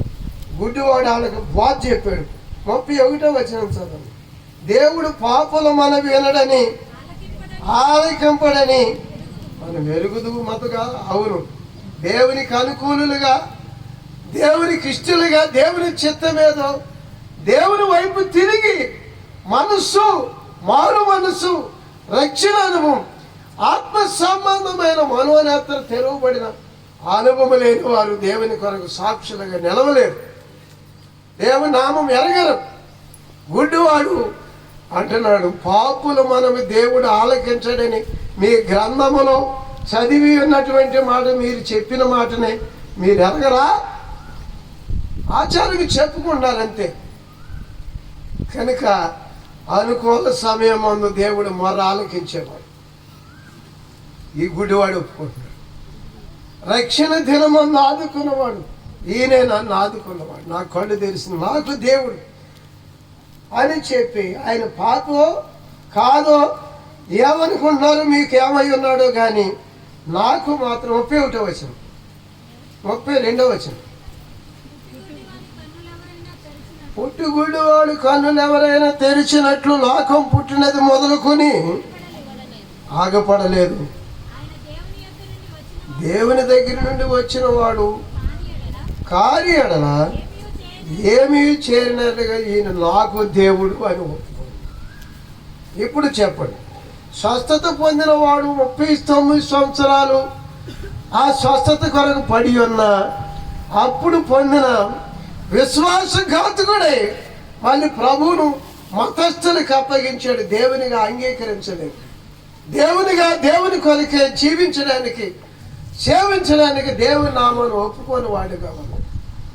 కనుక దేవుని కార్యము, రక్షణ కార్యము ఎక్కువైంది. అందుకే యేసు ప్రభు అంటున్నాడు ఏమనంటే, మత్తయి సువార్త 6వ అధ్యాయం 32వ వచనం చదువు. మొదట నా నీతిని, నా రాజ్యమును వెతకడి, అప్పుడు మీకు అవన్నీ మిగిలినవన్నీ తర్వాత సంగతి. అవసరమైంది ఒకటే అని చెప్పి మరియతో కూడా యేసు ప్రభు ఆ మార్త విషయంలో చెప్పాడు. మరియా మార్త లాజరు ఇంటికి మార్త చేర్చుకున్న మార్త ఉపచారం చేస్తూ పరిచర్య చేస్తూ ఆమె ఏమో వంటలు సిద్ధం చేస్తుందేమో. ఆ మరియా ప్రభు బోధ వింటూ ఉంటుంటే ప్రభు పాదాల ఎంత ఉండి ప్రభు ఏమై ఉన్నాడో ఆయనను అవును రక్షకుడిగా అంగీకరించినట్లుగా అందుకున్నట్లుగా నిలిచుంటే ఆమె తొందరపడి వచ్చి విస్తారమైన పనిపేడు, బోధకుడా ఇవి నన్ను ఒంటరిగా విడిచిపెట్టింది కదా, నీవైనా చెప్పదు నాకు సహాయం చేయమని. యేసు ప్రభు మన తగులు తీర్చడానికని, మనకు భూములు పంచి పెట్టడానికని నేను చెప్పండి, మనకి శరీర సంబంధం రోగాలు అందుకొరకే మనం నమ్ముకుంది. అయితే విస్తారమైన పని పెట్టుకుని చేత నువ్వు తొందరపడ్డావు, కానీ అవసరమైనది ఒకటే. అది మరియ ఏర్పాటు చేసుకుంది. అది ఎన్నడూ తీసివేయబడింది. అదే ఉత్తమమైనది అన్నమాట చెప్పి అన్నాడు ప్రభు. అయిన ఏది ఉత్తమమైనది? రక్షకుడి గురించి, రక్షణ గురించిన ఉపదేశం బోధ విని ఆయన పాదముల చెంత నిలుచుండి దేవుని కుమారుడిగా అంగీకరణ. అందుకే ఆకాశం నా సింహాసనం, భూమి నా పాదపీఠం. నాకు ఎలాంటి ఆలయం కడితే ఆ గుళ్ళో ఉంటా నేను. నువ్వు గుళ్ళో పూజారిగా సేవ చేయటానికి ఇంటిలో ఒక మూల ఎంత గది కడితే నీ ఇంటితో నీతో పాటు ఉంటా. ఎన్ని పళ్ళు ఫలారాలు పొలలు ఎరిగితే నీకు దర్శనం ఇస్తా ఉంటా. ఆకాశం నా సింహాసనం, భూమి నా పాదం. ఎవడు నా మాట విని వణుకుచుండునో ఆయన పాదపీఠము అంతటా నిలుచున్న ఆత్మదేవుడు సింహాసనసీనుడైన యేసు నామమున వచ్చి ఆయన పాదముల చెంత ప్రార్థించి అవును ఆయన ఉపదేశములు పొంది ఆయన స్వరమిని సత్యం గ్రహించి ఆయన శక్తిని కార్యాలు కనుగొని ఆయన దేవునిగా మనం పొంది దేవునిగా ఆయన కొరకి జీవించడానికి దేవుని వల్ల పొందిన వాటన్నిటిని బట్టి విశ్వాసఘాతుకులమై మరొక విశ్వాసం కలిగి కృతజ్ఞత కలిగి ఉండమంటే కానుకలు ఇటువా, ప్రభు నామను భోజనం పెట్టవా, ధర్మకార్యాలు చేయటమా? బుద్ధిలో కృతజ్ఞత అవసరం లేదా? పరిశుద్ధత వద్దా? ప్రేమ వద్దా? సమాధానం వద్దా? సమానత్వం కలిగి ఉండొద్దా? దేవుని నమ్మేవారు దేవునికి విరోధముగా విశ్వాసఘాతుకులై ఒకరినొకరు భక్షించుకుంటూ, కక్షించుకుంటూ, దోచుకుంటూ, దూషించుచు, ద్వేషించుచు, ఒకరు వంచుకుని ఒకరినొకరు చంపుకుంటూ తన ఇష్టానికి మలుసుకుని దేవుని ఇష్టాన్ని నుండి తొలగించినటువంటి అనుభవంలో ఉంట విశ్వాసఘాతం. అందుకని దేవుని మాట విశ్వాసము ద్వారా మూటలాగా మన హృదయమును రక్షకుడైన క్రీస్తు యేసుని అందుకుని అనుభవం మరియా పొందినట్లుగా చెప్పుచున్నాం. చదువుకుందాం. లోకాసు సువార్త 10:39 వచనం. లోకాసు సువార్త ఆమెకు మరియా అనే సహోదరి ఉండెను. ఆమె ఎక్కడ కూర్చుంది? అవును, కొంతమంది దేవుని పాదాల దగ్గర ప్రార్థన చేయటానికి సమయం మోకరిలేరు, ఇటు కూర్చుంటున్నారు. పాదముల దగ్గర ప్రార్థించే ఆమెగా, ఇంకా బోధ వినే ఆమెగా వినుచుంటూ విధేయత చూపించి ఆ అక్క ఏమని తిట్టినా, ఆయన్ని తిట్టినా, ఏమని బట్టి ఆయన్ని తిట్టినా, చాలామంది యేసు ప్రభు పేరట మనుషులతో పోట్లాడతారు కదా. ఆయన గౌరవం మనం కాపాడేవాళ్ళం లాగా. నిన్ను బట్టి ఆయనకి నామానికి గౌరవం వస్తుంది, లేకపోతే అగౌరవం వస్తుంది. ఏమైతే నోరు తెరవకుండా అలాగే ఉంది. అక్కేదన్నా నీకన్నా తెలవద్దా? నాకు సహాయం చేయమని నువ్వు చెప్పొద్దా? బోధకుడు అంటే ప్రభు మాట్లాడాడు, కానీ ఆమె ఒక్క మాట కూడా మాట్లాడాలి. ఎందుకనంటే ఆమె అది అవసరమేం కాదు. ఈ లోక సంబంధమైన విషయాలు వింటున్నారా? అశాశ్వత ఈ లోక నటన గతించిపోయేది. ఈ శాశ్వతమైనవి కావు, నిత్యమైనవి కావు. వీటిని మనం నెత్తినేసుకుపోలేము. శాశ్వతమైంది, నిత్యమైంది రక్షణ. రక్షకుడు నిరంతరం నిలిచేవాడు. ఆయన వాక్యం నిరంతరం నిలిచేది. అందుకని ఒక బాధకుడితో దేవుడు పిలిచి సర్వలోకానికి వెళ్ళి ఈ సంగతి ప్రకటించమని దేవుడు ఆజ్ఞ ఇచ్చాడు. నేనేమి ప్రకటించదనయ్యా అని చెప్పి అడిగాడంట యోహాను గారు. యెషయా గ్రంథం 40 అధ్యాయంలో 6వ వచనం. సర్వ శరీరులు గడ్డి అయి ఉన్నారు, వారి అందమంతా గడ్డి పువ్వు వలె ఉంది. అవును, ఆ గడ్డి ఎండును, పువ్వు వాడును, ఆ మీదట ఆ చోటు ఎరుగదు. అయితే నిత్యముగా మన దేవుని వాక్యం నిరంతరం నిలిచి ఉండేది. నిలిచేది ఏది? దేవుని మాట. మన మాటలు మాట అంటామంతే, చెబుతాం కానీ చేయు. చెప్పేది ఒకటి, చేసేది ఒకటి, నమ్మింది ఒకటి, నడుచుకునేది ఒకటి, అనేది ఒకటి, వినేది ఒకటి, అనేది ఒకటి. కడుపులు యథార్థంగా లోపల ఉన్నది వేరు, బయటకు అలాగిన మనుషుల మాటలు, మనుషుల యొక్క ఆ యొక్క కుమారుడు అలాంటి వాడు కాదు, ప్రభు ఆయన యేసుక్రీస్తు. అందుకే ఆయన బోధ వింటున్న ఆమె మరి ఏమి మాట్లాడకుండా ప్రభు చెబుతాడు. అందుకు ప్రభు మార్తా అనేకమైన పనుల గురించి విచారం కలిగి ఉన్నావు. దేవుని పేరట విన్నారా, పందిళ్ళు వేస్తారు, భోజనాలు వండుతారు, విన్నారా, పాటలు పాడతారు. కానీ వాక్యం వినాల్సి వచ్చేపాటికి, ప్రార్థన చేయాల్సి వచ్చేపాటికి అక్కడ అంటే ఇది డ్యూటీ అన్నమాట. అవసరమైనది ఒక్కటే, మరియా ఏర్పాటు చేసి ఉత్తమమైనది, మంచిది.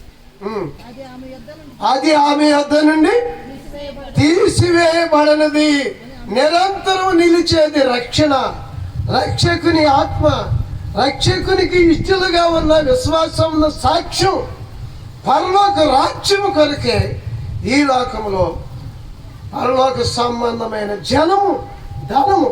అందుకే మీ ధనం ఎక్కడ, మీ ప్రాణం ఎక్కడ ఉంది కనుక పరలోకానికి ధనం సమకూర్చుకోండి ప్రభు అన్నాడు. ఇంకా అది అర్థం కాకపోతే మీ అన్యాయపు సిరి వలన పరలోకానికి అనేకులు స్నేహితులను సంపాదించుకోండి అన్నాడు.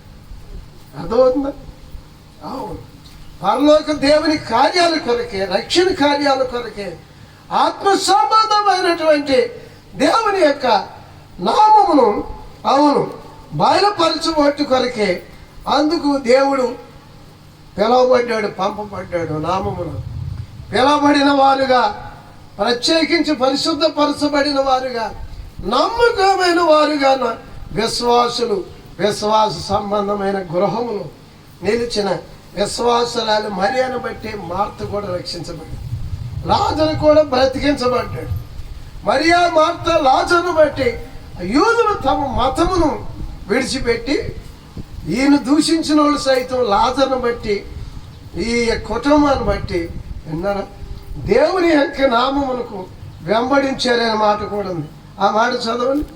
దేవుని నామమును చేర్చుకొని వారు, దేవుని నామమును అంగీకరించిన వీరిని బట్టి వారు నమ్మకమైన వారిగా విశ్వాస సంబంధాలు నిలిచినందువల్ల సాక్షులై ఉన్న వెంబడించినట్లుగా చూడగలం.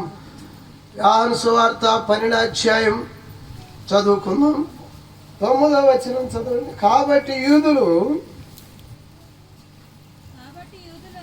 యూదులలో సామాన్య జనులు ఆయన అక్కడ ఉన్నాడని తెలుసుకొని యేసును చూచుటకు మాత్రమే కాక, అవును, సజీవుడిగా కాపాడినటువంటి యేసుక్రీస్తు ప్రభు లేపిన ఆయన యేసుతో కూర్చున్నట్టు చూచి యేసును వెంబడించడమే కాక లాజరు కూడా వెంబడించారు. ఎందుకని వెంబడించారు? లాజరు తిరిగి లేచినాక యేసుతో కూర్చున్నాడని, కూర్చున్న వాళ్ళు సాక్ష్యంగా నిలిచిన వారిలో ఒకడు అనే మాట ఉంది. 12వ అధ్యాయం 1వ వచనం 2వ వచనం చదవండి.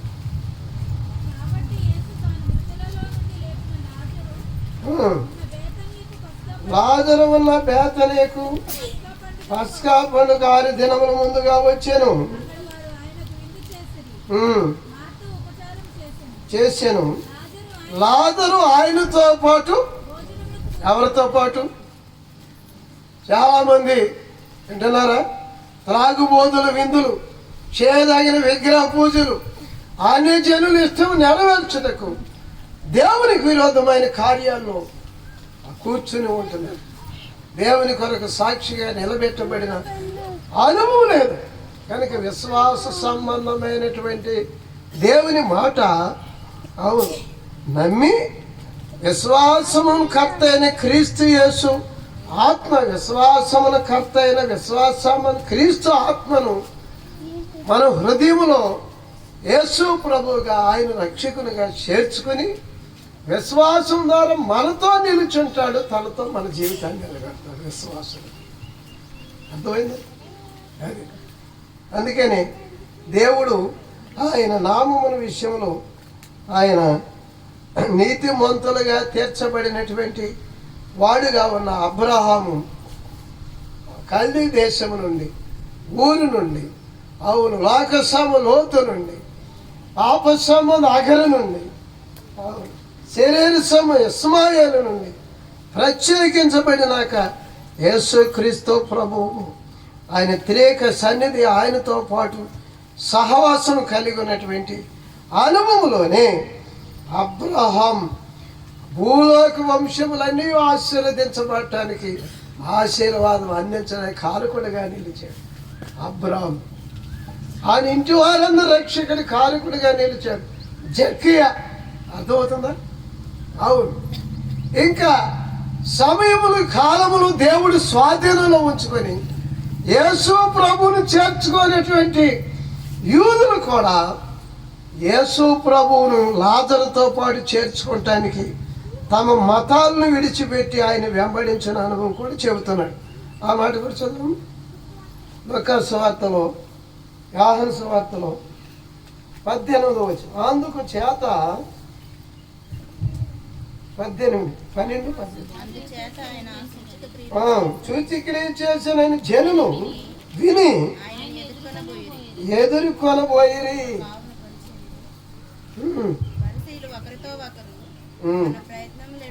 అసలు మన మత ప్రయత్నాలు అన్య ప్రయత్నాలు అని వ్యర్థమైపోయినాయ్యా అని చెప్పుచు లోకం ఆయన వెనకాల వెళ్ళిపోయింది.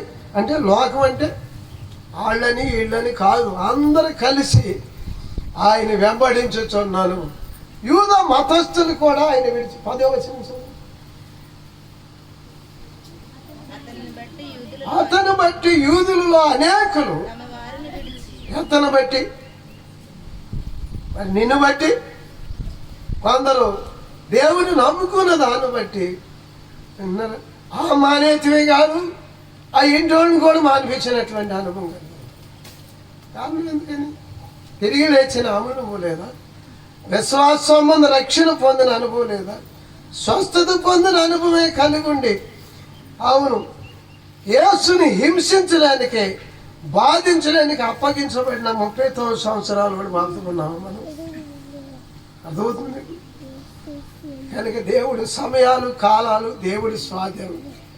దేవుడు దొరికే కాలం ఇది, అనుకూలమైన సమయం ఇది, రక్షణ దినం ఇది. కనుక నేడే ఆయన రక్షణ దినము అని చెప్పి ఎందుకు అంటున్నాడంటే, అవును రేపు అనేది నీది కాదు. అంతలో ఉండే అంతలో మాయమైపోయి ఆవిరి వంటి వారం మనం. కనుక నీ బాల్య దినమందే నీ సృష్టికర్తను స్మరణకు తెచ్చుకోవాలి. రేపేమి జరుగు సంభవించునో నీకు ఎరగు. కనుక నేడను సమయం ఉండగానే దేవుని నామమును గురించినటువంటి సువార్త వినపడుచుండగా ఆయన నామమున ఆయన యొక్క సాక్ష్యం తెలియపరచబడుచుండగా ఆయన ఆత్మ నీ మనసును హృదయాన్ని ఒప్పి మార్గములను భక్తిహీనులు తమ మార్గములను మళ్ళుకోవాలని, దేవుని తట్టు తిరగాలని అంటున్నారా? మారు మనసు పొందాలని. అవును, పరలోకము నుండి ప్రభు అయిన యేసుక్రీస్తు ఆయన మనల పరలోకం కొరకే ఆత్మ సంబంధమైనటువంటి యొక్క వారిగా నిలబెట్టుటకు అర్హుడని ఆయన మనతో చెప్పుచున్నాడు. అందుకే యేసుక్రీస్తు ప్రభువును గురించిన మాటలు ఆయన నామమున మనం ఒప్పుకుని పాపమును బట్టి దేవుని కుమారులు అనిపించుకుంటానికి కానీ పరలోకానికి కానీ పనికిరాం. అందుకే ఏ విధమైన పాపములో నీవు ఉన్నా, ఏ విధమైనటువంటి దేవునికి దేవుని రాజ్యానికి అభ్యంతర కారణముగా ఈ లోకములో నీ వ్యసన పడుచు ఉన్నా నీవు దేవుని రాజ్యానికి అర్హురాలు. యేసు ప్రభు అందుకు ఉపమానం చెప్పాడు, ప్రార్థన కూడా నేర్పించాడు. తప్పిపోయిన కుమారుని గురించి ప్రార్థన నేర్పించాడు. ఆయన పరలోకానికి దేవుని కుమారుడు అనిపించుకుంటానికి సరిపోయిన వాడని చెప్పి ఒప్పుకున్న అనుభవంలోనే ఆయన ఎదుర్కొని ఆయన ఇంటిలోనికి చేర్చుకున్నట్లు, అవును విశ్వాస సంబంధమైన కార్యమును అనుభవమును పొందటానికి అర్హులుగా చేర్చుకున్నట్లు మనం చదువుకోగలం. చివరిగా మాట విందాం. లూకా సువార్త 15వ అధ్యాయం లూకాసు వార్త 15వ అధ్యాయములో 11వ వచనములో చదువు. మరియు ఆయన ఇట్లనెను, ఒక మనుషునికి 2 కుమారులుండిరి. చిన్నవాడు తండ్రి ఆస్తిలో భాగం ఇమ్మని పంచుకొని వెళ్ళిపోయాడంట.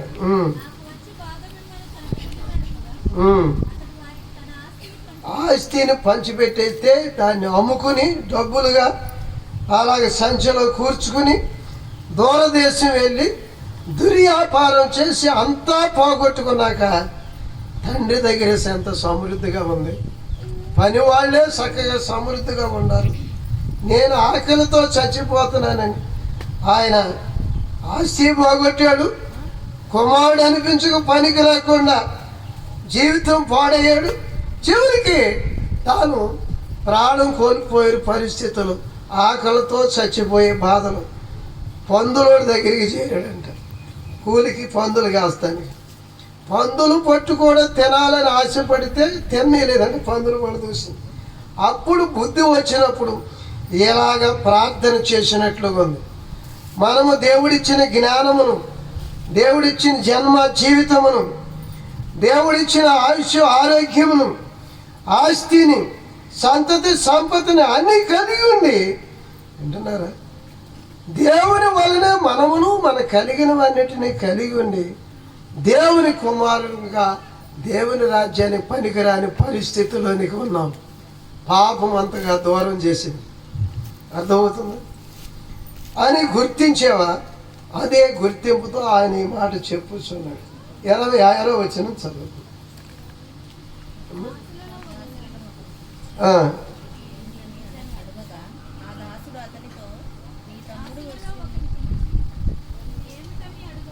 18వ వచనం. నేను లేచి నా తండ్రి వద్దకు వెళ్ళి. ఎవరికి విరోధంగా? కనుక దేవునికి విరుద్ధమైన పాపం. అందుకని మనం మనల కన్నా సృష్టించుకున్న దేవుడిని మనం ఎరక్కున్నాం. నేను ఒకప్పుడు దేవుడు లేదు, దైవం లేదు అనేవాడు. ఏదో దేవుడి పేరున దేవతలని మరీ ఒకరికొకరు కీడు రాజకీయంగా వీళ్ళు కల్పించారు కానీ అనుకున్నాడు. కానీ దైవుని పంపి దేవుడు అవసరమయ్యాడు.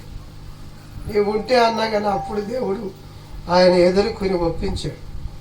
అందుకే పాపము అనగా దేవుడి వల్ల కలిగి దేవుడిచ్చిన వాటితో దేవునికి వేరుగా జీవించాలని చెప్పే విరుద్ధమైనటువంటి విశ్వాసము లేని, నమ్మకము లేని, దేవుడు ఉన్నాడని, దేవుడు వల్లే జీవిస్తున్నామని, వాటి నమ్మకం లేని, విశ్వాసము లేని విశ్వాసఘాతుకత్వమే వ్యభిచారం కంటే, దొంగతనం కంటే, నరహత్య కంటే ఎక్కువైన పాపం.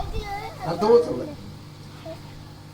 కనుక దేవుని గురించినటువంటి విశ్వాసము, దేవుడి అవసరం ఎప్పుడొచ్చింది? ఆయన అన్నీ పోగొట్టుకునే పరిస్థితిలో వచ్చింది.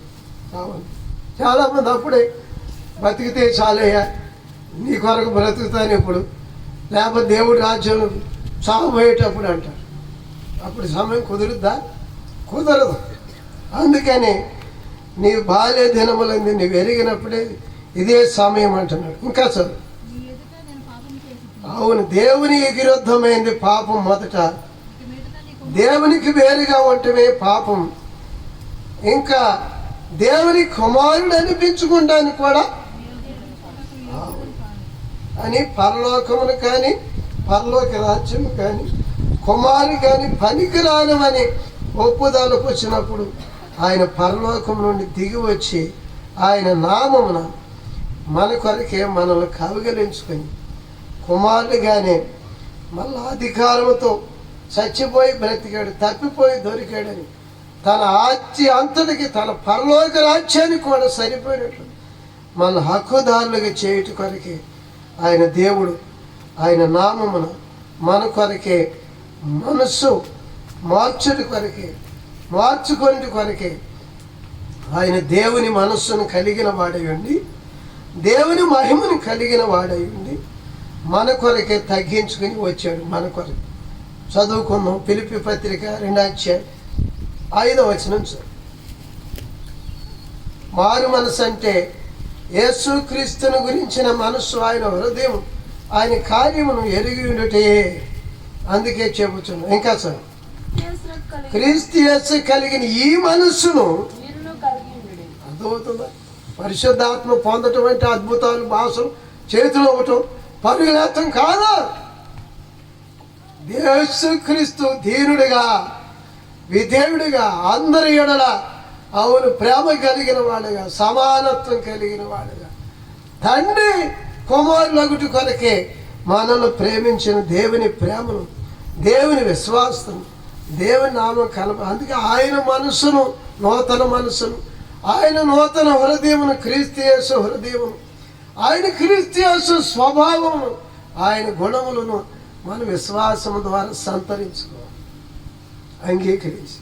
అది అందుకనమాట క్రీస్తు యేసు మనసును మీరు కలిగి ఉండి, ఇంకా దేవుని స్వరూపం కలిగిన వాడై ఉండి, దేవునితో సమానముగా దేవుడిగానే అట్లా తలుక్కుని కనపడి మాయమైపోలేదు. ఆయన శరీరధారిగా వచ్చాడు, మన రాగములను అనుభవించాడు, మన వ్యసనములను ఆయన వహించాడు, మన వ్యాధులను సహించాడు, మన సమాధాన శిక్ష మనం పొందవలసిన వాళ్ళు ఆయన పొందాడు. మనము సాతానుకు వారి పాతాళాలకు పోవలసిన వారు ఉండగా శిలువలో ఆయన తాను అర్పించుకున్నాడు మన కొరకే. అందుకని ఆయనను బట్టి మనము ఆయనను నామమునే మనము నీతిమంతులుగా తీర్చబడు. అదే రక్షణ అంటే.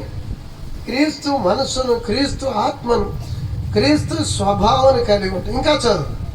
దేవునితో సమానముగా ఉండుట విడిచిపెట్టకూడని భాగ్యమని ఎంచుకొనక మనుషులు దాకా వచ్చి దాసుని స్వరూపం ధరించుకుని తను తానే రిక్తునిగా చేసుకుని, అందుచేత ఆకారమందు మనుషుడిగా కనపడి శిలువ మరణం పొందినంతగా విధేయత చూపించిన వాడై ఉండి, ఎవరు తగ్గించలేదు, ఆయన తాను తగ్గించుకున్నాడు. ఆయన పట్టుకోవడానికి వచ్చినప్పుడే ఆయన ప్రభావం కనపడి బోర్లు పడ్డారు. ఆయన మీద నేరం మోపడానికి అందరు సాక్షులందరూ వెళ్ళి ఈయన ఏంది ఏ నేరం లేదని రుజువుపరచబడ్డాడు. తాను అప్పగించుకున్నాడు. అందుచేత పరలోకమందున్న వారిలో కానీ, భూలోకమందున్న వారిలో కానీ, భూమి క్రింద ఉన్న వారిలో కానీ ప్రతి మోకాలు యేసు నామమున వంగునట్లు ప్రతి వారు ఆయనకు లొంగాల, లోపడాల్సిన ఆయన అధికారము అది. ఇంకా ప్రతి వాని నాలుకతో ఆయనే మా దేవుడు, ఆయన కొరకే నన్ను పుట్టించాడు, ఆయన మహిమ కొరకే తినినా త్రాగిన మరి ఏమి చేసిన నోటితో ఒప్పుకున్నట్లును ఆయన అన్ని నామములకు పైనామం. మనం ఏ నామమున రక్షణ పొందలేదు. జోజెఫ్ తమ్మి నామం, మరియమ్మ నామం, దేవదాసాయి గారి నామం, దానియేలు నామం, లేకపోతే యోసేపు నామం, భక్తులు కానీ, ప్రవక్తలు కానీ, రాజులు కానీ, మహాను ఎవరు ప్రాణం పెట్టిన వాళ్ళు లేరు, పునరుద్ధాన బలము తిరిగి లేచిన వాళ్ళు లేరు, నీతిమంతుడు లేడు, ఒక్కడును లేడు, అందరూ. అందుకని రండి మన వివాదం తీర్చుకుందాం. మీ పాపములు రక్తం వలె ఎర్రనమైన కెంపు వలె తేలను. మనకి ఆయన మీద వివాదం ఉంటాం కాదు. చాలామంది దేవుడితో వివాదం ఆడుతున్నారు. వాళ్ళకి అది చేసే మాకు చేయలేదు ఏంటయ్యా, వాళ్ళు అట్టు పుట్టించే ఉన్నోళ్ళ ఇంట్లో మనం భేదవాళ్ళ ఇంట్లో పుట్టించేవేంటయ్యా. వాళ్ళు ఎన్ని పాపాలు చేసి ఎన్ని మోసాలు చేసినా ఆయన చలాయించుకుంటున్నారు. నన్ను అప్పగిచ్చేవేంటయ్యా ఆయన చేతి. చూసారు, అది కాదు మనకు వివాదం కాదు, మన మీద ఆయనకే వివాదం ఉంది. ఏంటంటే సృష్టించిన సృష్టికర్త నాశనానికి కారణమైనటువంటి వారికి ఆయనను శిలువ మరణంకి అప్పగించినట్టు మన పాపులమైన మన కొరకే ఆయన వచ్చి రక్షణ విమోచన కార్యం చేసి, ఇంత చేసిన నా వైపు తిరగనటువంటి వారు బలి అర్పిస్తుంటే, ప్రార్థిస్తుంటే, పూజలు చేస్తుంటే, దేవుడి పేరును పలుకుతుంటే ఆయన రండి మీరు బలి ప్రార్థన, అర్పణ, ఆరాధన కాదు. అది విడిచిపెట్టేసి మీ మీద నాకు వివాదం తేల్చుకుందాం రండి అంటున్నాడు. అందుకే యేసు ప్రభు అన్నాడు, మీరు బలి ఇప్పించడానికి వెళ్ళినప్పుడు మీ సహోదరునికి, మీ మీద మీ సహోదరునికి వివాదం ఏదైనా ఉన్న ఎడల ఆ అర్పణ అక్కడ విడిచిపెట్టి మొదటి సహోదరునితో సమాధానపడుము అని మాట చెప్పాడు. అవును, ఏంటది? మన సహోదరునికి మన మీద వివాదం, మనకి మన సహోదరుడి వివాదం కాదు, దేవుడికే వివాదం. ఆ మాట కూడా చదువు. యెషయా గ్రంథం 1వ అధ్యాయం 18వ వచనం. యెషయా గ్రంథం 1వ అధ్యాయం 18వ వచనం చదువు. యెహోవా ఈ మాట సెలవిచ్చుచున్నాడు, రండి మన వివాదము తీర్చుకుందాం. రండి మన వివాదము తీర్చుకుందాం. మీ పాపములు రక్తము వలె మీ పాపములు రక్తం వలె ఎర్రనవైనను, అవి హిమము వలె తెల్లబడు. అవును, హేమం వలె తెల్లగా చేస్తాను. కెంపు వలె ఎర్రనివైన, కెంపు వలె ఎర్రనవైనను, అవి గొర్రెబొచ్చు వలె తెల్ల. గొర్రెబొచ్చు వలె తెల్లనిగా చేస్తాను. మీరు సమ్మతించిన మాట మీరు విని సమ్మతించి నా మాట వినిన ఎడల మీరు భూమి యొక్క మంచి పదార్థములను అనుభవించుదురు. అవును, మంచి ఫలములు ఫలిస్తారు, మంచి పదార్థములు అనిపిస్తారు. ఆహారం కాని దాని కొరకు మీరు రోగులు ఎందుకు ఖర్చు పెడుతున్నారు? రండి, మీరు ఆహారమును, మీ ప్రాణమును బ్రతుకున్నట్లుగా దప్పికి తీర్చుకునే ఆహారము నేనే, నా దగ్గరికి రండి అని పిలుస్తున్నాడు అన్నమాట. అర్థమవుతుందా? అంటే వివాదము మనం ఆ పాపమును బట్టి మనం ఆయన సృష్టించినందుకు, మనం ఆయన సిలువే చంపినందుకు, మన పాపములు ఆయన చంపినందుకు, ఆయన రక్షణ విమోచన కార్యం చేసిన అంగీకరించకుండా ఆయన రాజ్యానికి ఆయన కుమారులనివి పనికిరానటువంటి వారు అని మన మీద ఆయన వ్యాజ్యం ఏంటంటే, నేనే మిమ్మల్ని క్షమించేస్తాను. అర్థమవుతుందా? మీరేం పాపాలు ఒప్పుకుని నీతి కార్యాలు ఏవో జరిగించాలి అని చెప్పి మీ నీతి చేసినందు అర్పణలో అర్పించినందువల్ల కాదు, నేనే అర్పించిన అర్పణ చిలువ రక్తంలో పాపాలు కూడా. ఇంకొక మాట యెషయా గ్రంథం 43వ అధ్యాయం 25వ వచనం.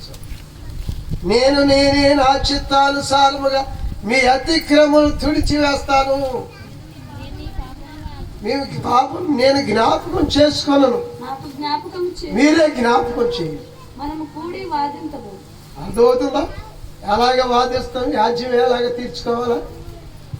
ఆయన మన నరాంతకులమై ఉంటే, పాపం శిక్షకార్హులమై ఉంటే, జడ్జిమెంట్ తండ్రి ఎదుట, అవును, న్యాయవాదిగా మధ్యవర్తిగా ప్రభు అయిన యేసుక్రీస్తు వచ్చి, అవును, నీ పాపములన్నీ నా ఎదుట ఒప్పు, నీ పాపములకు రావాల్సిన శిక్ష నేను అనిపించి నీకు శిక్ష పడకుండా నేను వాదిస్తా, నేనే తీరుస్తా, వివరించు, నేనే అంటున్నా. ఇంక మళ్ళీ చదువు. నీవు నీతిమంతులుగా తీర్చబడినట్లు ఒకసారి వివరించు, అంతే. నీ సంగతి అంతా చెప్పు నాకు, నీ పక్షంగా నేనే ఆ రుణం తీరుస్తా, ఆ యొక్క ప్రాయశ్చిత్తార్థమై ఆయన మనం పొందవలసిన ఆయన మధ్యవర్తి గుండా అనిపిస్తానని చెప్పి అంటున్నాడు. అర్థమవుతుందా? అవును, పాపమును బట్టి మరణమును పొందవలసిన వారు యేసుక్రీస్తునందు కృపావరం, నిత్య జీవము, నిత్య రక్షణ కారణమైన నామమును చేసి ఉంటే, ఇంకా విశ్వసిస్తే నీవు ఒప్పుకోకూడదు. దేవుని మాటలు, సువార్తను నమ్ముడి ద్వారా రక్షణ వస్తుంది. అర్థమవుతుంది? ఈ లోకానుసారము లోక జ్ఞానం ఎరుగుకుండినందున నమ్ము ప్రతి వారిని రక్షించిన ఉచిత దయాపూర్వకమైన సంకల్పమైన. కొరింథీ రాసిన మొదటి పత్రిక 1వ అధ్యాయంలో 21వ వచనంలో చెప్పొచ్చు. కనుక మనము యేసు ప్రభు ఎదుట మనల్ని జక్కని నీవు అన్యాయం చేసావు, అక్రమం చేసావని ప్రభు అన్నాడు. ఎవరో అన్నారు. అయితే ఆ ప్రభు ఏమి మాట, నీతో బస చేయటానికే వచ్చానయా, నివాసం సహవాసం, నీతో కలిసి జీవితం అను ఇమానుయేలుగా వచ్చానయా. కానీ ఆయన లేచి వివరించాడు, అయ్యా అన్యాయానికి ఆ 4 అంతలుగా నేను రచ్చి వేసి ఒప్పుకుంటాను, విడిచిపెట్టేస్తాను. ఆయన అన్యాయం అక్రమం ఒప్పుకుని విడిచిపెట్టినట్టు ఉరుదు నిలబడ్డాడు. అంతే మాట్లాడాడు. ఇతని ఇంటికి రక్షణ వచ్చింది, ఇతనితో పాటు ఇంటి వారందరికీ రక్షణ. కనుక దేవుని యొక్క నామమును విశ్వాసము ద్వారా మనము నీతిమంతులుగా తీర్చబడినట్లుగా క్రీస్తు యేసును గురించినటువంటి ఈ సువార్త మన కొరకు పంపబడిన ప్రభు ద్వారా, ఆత్మ ద్వారా, ప్రభు నామమున పిలువబడిన ఏర్పాటు చేయబడిన నమ్మకమైన వారై సంఘము సాక్షుల ద్వారా. అవును, ప్రభు మనల్ని ప్రేమించాడు. ఈ 3 దినాలు సువార్తను విందాం, నమ్ముదాం. విశ్వాసఘాతకుని విశ్వాసము క్రియ ఏమంటే ఆయన దేవునికి విశ్వసించారు. చాలామంది దేవుని క్రియ ఏం చేయదు, మోకాళ్ళు పరిగిలేదామా, ఉపవాసం ఉందామా, ఎన్ని తిరిగిన పోవు పాపంబులు, ఎంత ఏడ్చిన పోవు ఎన్నాళ్ళు క్రియలన్నీ చేసిన పోవు, అన్నీ చేసిన క్రీస్తును నమ్మినాక. కనుక నీ తపస్సులు లేక నీ సన్యాసత్వం లేకపోతే నీ దీక్షలు నీ మృక్కులు ఆయనకేం అవసరం లేదు. ఆయనే మన కొరకు చేసిన ఆయన శిలువ బలియాగం, పునరుద్ధార జీవము యుగయుగములు ఆయనతో నిలిచున్నట్లుగా విశ్వాసముతో నీ జీవితాన్ని అర్పించుకుంటే ఆయనే నిన్ను ఆయన యొక్క స్వభావంలో, ఆయన ఆత్మ, ఆయన మనస్సు, ఆయన స్వభావంలో పాలువారుగా చేసి ఆయన జీవమును, అవును, విశ్వాస నియమము ద్వారా, ఆత్మ నియమము ద్వారా, ఆత్మ సంబంధమైన ఈ వాక్యమును సత్యం ఒప్పుకొని ఆత్మవిశ్వాసంతో ప్రార్థించి ఆ నియమముగా ఆత్మను అనుసరించి, ఆత్మ బంధువైన ప్రభువును అనుసరించి, ఎవరిని అనుసరించగా దేవుని విషయం కానుకొచ్చినప్పుడు దేవుని భక్తికి యేసును అనుసరించి నిలిస్తే ఏ శిక్షా విధి లేదు. మన యందు నెరవేర్చలేని ఏ మధ్యవర్తి కూడా, ఒక మధ్యవర్తి కాడు. అంటే పాపము చేసిన వాడు, నేరస్తుడై ఉన్నవాడు ఒక నేరస్తుని విడిపించడానికి జామీను ఉంటానికి పనికొస్తాడా? అలా బెయిల్ ఇస్తారా, అంటిస్తారా? జరగదు. వాడు నేరం చేసిన వానికి మధ్యవర్తిగా, అవును, జామీనుగా ఉండాలంటే అది తీర్పులోనికి వచ్చి విడుదల కలిగించినట్లుగా నేరం లేని వాడై ఉండాలా. అట్టివాడు యేసుక్రీస్తు. గలతీ పత్రికలు అంటాడు 4వ అధ్యాయం, మధ్యవర్తి ఒకరికి మధ్యవర్తి కాదు, దేవుడు అక్కడే. దేవునికి నరులకు మధ్యవర్తి ఆయన యేసుక్రీస్తు. అందుకే యేసును మాటను ఒప్పుకొనటమే నీతి అంటే, యేసు ప్రభువును అందు నిలిచుండటమే నీతి అంటే. ఆయన అందు నిలిస్తే తీగ ద్రాక్ష వల్ల అంటుకట్టినప్పుడు ఈ అంటు, అవును, ఈ మొదలు పోసేసిన ఈ కొమ్మ ఈ మొదలుకి అంటు కట్టబడి ఉంది కనుక దీని వేళ్ళు దీనితో కలిసి ఈ వేళ్లలో నుండి వచ్చే సారం బట్టి దాని స్వభావం ధరించినట్లు ఆయన జన్మతో కూడా పరిశుద్ధాత్మ జన్మను జీవిత అనుభవంలో చేసిన శిలువ బలియాగమును మన పాపములను అర్పించుకుంటే, మన పాప జీవితాలను పరువు కొరకు ప్రభువుతో నిలిచి అర్పించుకుంటే, ప్రభు మధ్యవర్తిగా ధర్మశాస్త్ర సంబంధులు ఎవరు చేయలేనటువంటి, మత సంబంధులు చేయలేనటువంటి కార్యమును ప్రభువు చేశాడు. ఆ మాట కూడా చదివి మనం ప్రార్థన చేసుకుందాం. రోమాపత్రిక 8వ అధ్యాయం 3వ వచనం చదువు. మొదటి నుండి చదువు. యేసు క్రీస్తునందున్న వారికి ఏ శిక్ష విధి, ఆయన యందు నిలిచి ఉండాలి.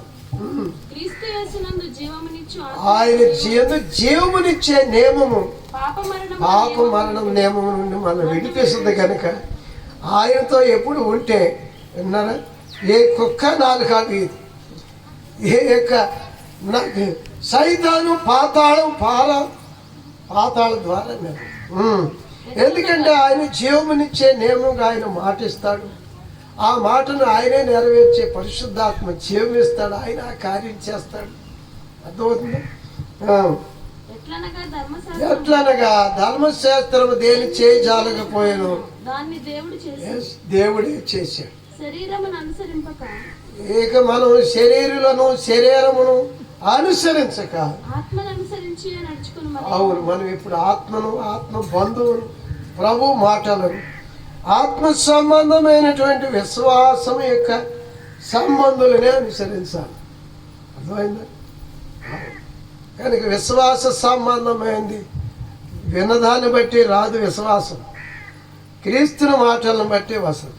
క్రీస్తు విశ్వాస కార్యమును రక్షణ బట్టి, ఆయన రక్తమును బట్టి విశ్వాసం. అందుకే యేసు రక్తము ప్రతి పాపమును కడిగి పవిత్రపరచు, నీతిమంతులుగా తీర్చబడుచున్నాం, ఉగ్రత నుండి తప్పించబడుచున్నాం ఆయన మాటలు చెప్పుచున్నాం. కనుక ధర్మశాస్త్ర సంబంధులు అందరూ కలిసి ఒక పాపాత్మను శిక్షించడానికి వస్తే ప్రభు అన్నాడు, మీలో పాపం లేని వాడు తీర్చి రాయండి చంపండి అంటే వాడు సరిపోయినా పారిపోయాడు. ఈయనే సరిపోయిన ఒప్పుకొనగా నేను శిక్ష విధించను కానీ అవును పాపమును చేయము కానీ పాపాన్ని శిక్షించాడు. మన పాపమును శిక్షించి పాపమును వేరు చేసి పాప లోకము నుండి, పాప క్రియల నుండి, పాప స్వభావము నుండి ప్రభు స్వభావంలో పాలువారిగా చేసి ప్రభువును విశ్వాస దృష్టిలో మానక వెంబడించడం. అర్థమవుతుందా? కొంతమంది విశ్వాసఘాతుకులుగా ఉన్నారు. తల్లి కడుపును పుట్టిన తల్లి, భార్య, భర్త అని తేడా లేకుండా విశ్వాసఘాతుకులు అందరిని ఒకే రేవుని బూతులు తిడుతున్నారు, అందరూ ఒకే రేవుని దోసుకుంటున్నారు, అందరిని ఒకే రేవుని కొడుతున్నారు, అందరిని ఒకే రేవుని దూషిస్తున్నారు. అలా కాదు, దేవుని ప్రేమ దేవుని కొరకే మనుషులందరి దృష్టిలో దేవుని మాదిరి కలిగిన నియమమును ఆత్మ నియమం నిలబెట్టే జీవమునిచ్చే నియమం నిలిచిన వారికి ఏ శిక్ష విధించదు. ఇట్టి రక్షణ మన విశ్వాసం ద్వారా సంతరించుకున్నాం. పరిశుద్ధాత్మ దేవుడు వాక్య వెనుకలు దిగదు. మోకరించండి, ప్రార్థన చేసి ప్రేమ నమ్మకం కలిగిన పరలోకపు తండ్రి, ఈ మధ్యాహ్న కాల సమయ కూడికలో విస్తరించి ఎన్నో విషయాలు మాట్లాడి, అయితే నాయన దొరుకు కాలం ముందు వెతుకుడని సమీపము గుండగానే వేడుకొన్నాను. నిజముగా సమీపమును దాటి వెళ్ళుచున్న, సమీపమును చుట్టూ ఉన్న గుంపులుగా ఉన్న అనేకులు భక్తిహీనులు తమ మార్గములను విడవలనని చెప్పి, తన తలంపులను మానుకొనవలసి చెప్పి, యెహోవా తట్టు తిరిగి ఆయన మీ తట్టు తిరిగినని చెప్పి, నీ మాటలు విని నీ తట్టు తిరిగి దేవా నీ రాజ్యముని, నీ నీతిని, నీ కుమారులుగా నీ రాజ్య అర్హులుగా నీ నామము గొప్ప రక్షణ కార్యం ఒక హృదయాలు జరిగించినట్లు ఈ మాటలు ముద్రించబడి విశ్వాస హృదయము, నీతియుక్తమైన నియమమును, నిత్య జీవార్థమైన కృపలోను దేవా విశ్వాస సంబంధులుగా విశ్వాసాన్ని కర్త కొనసాగించమని నీ వైపు చూచునని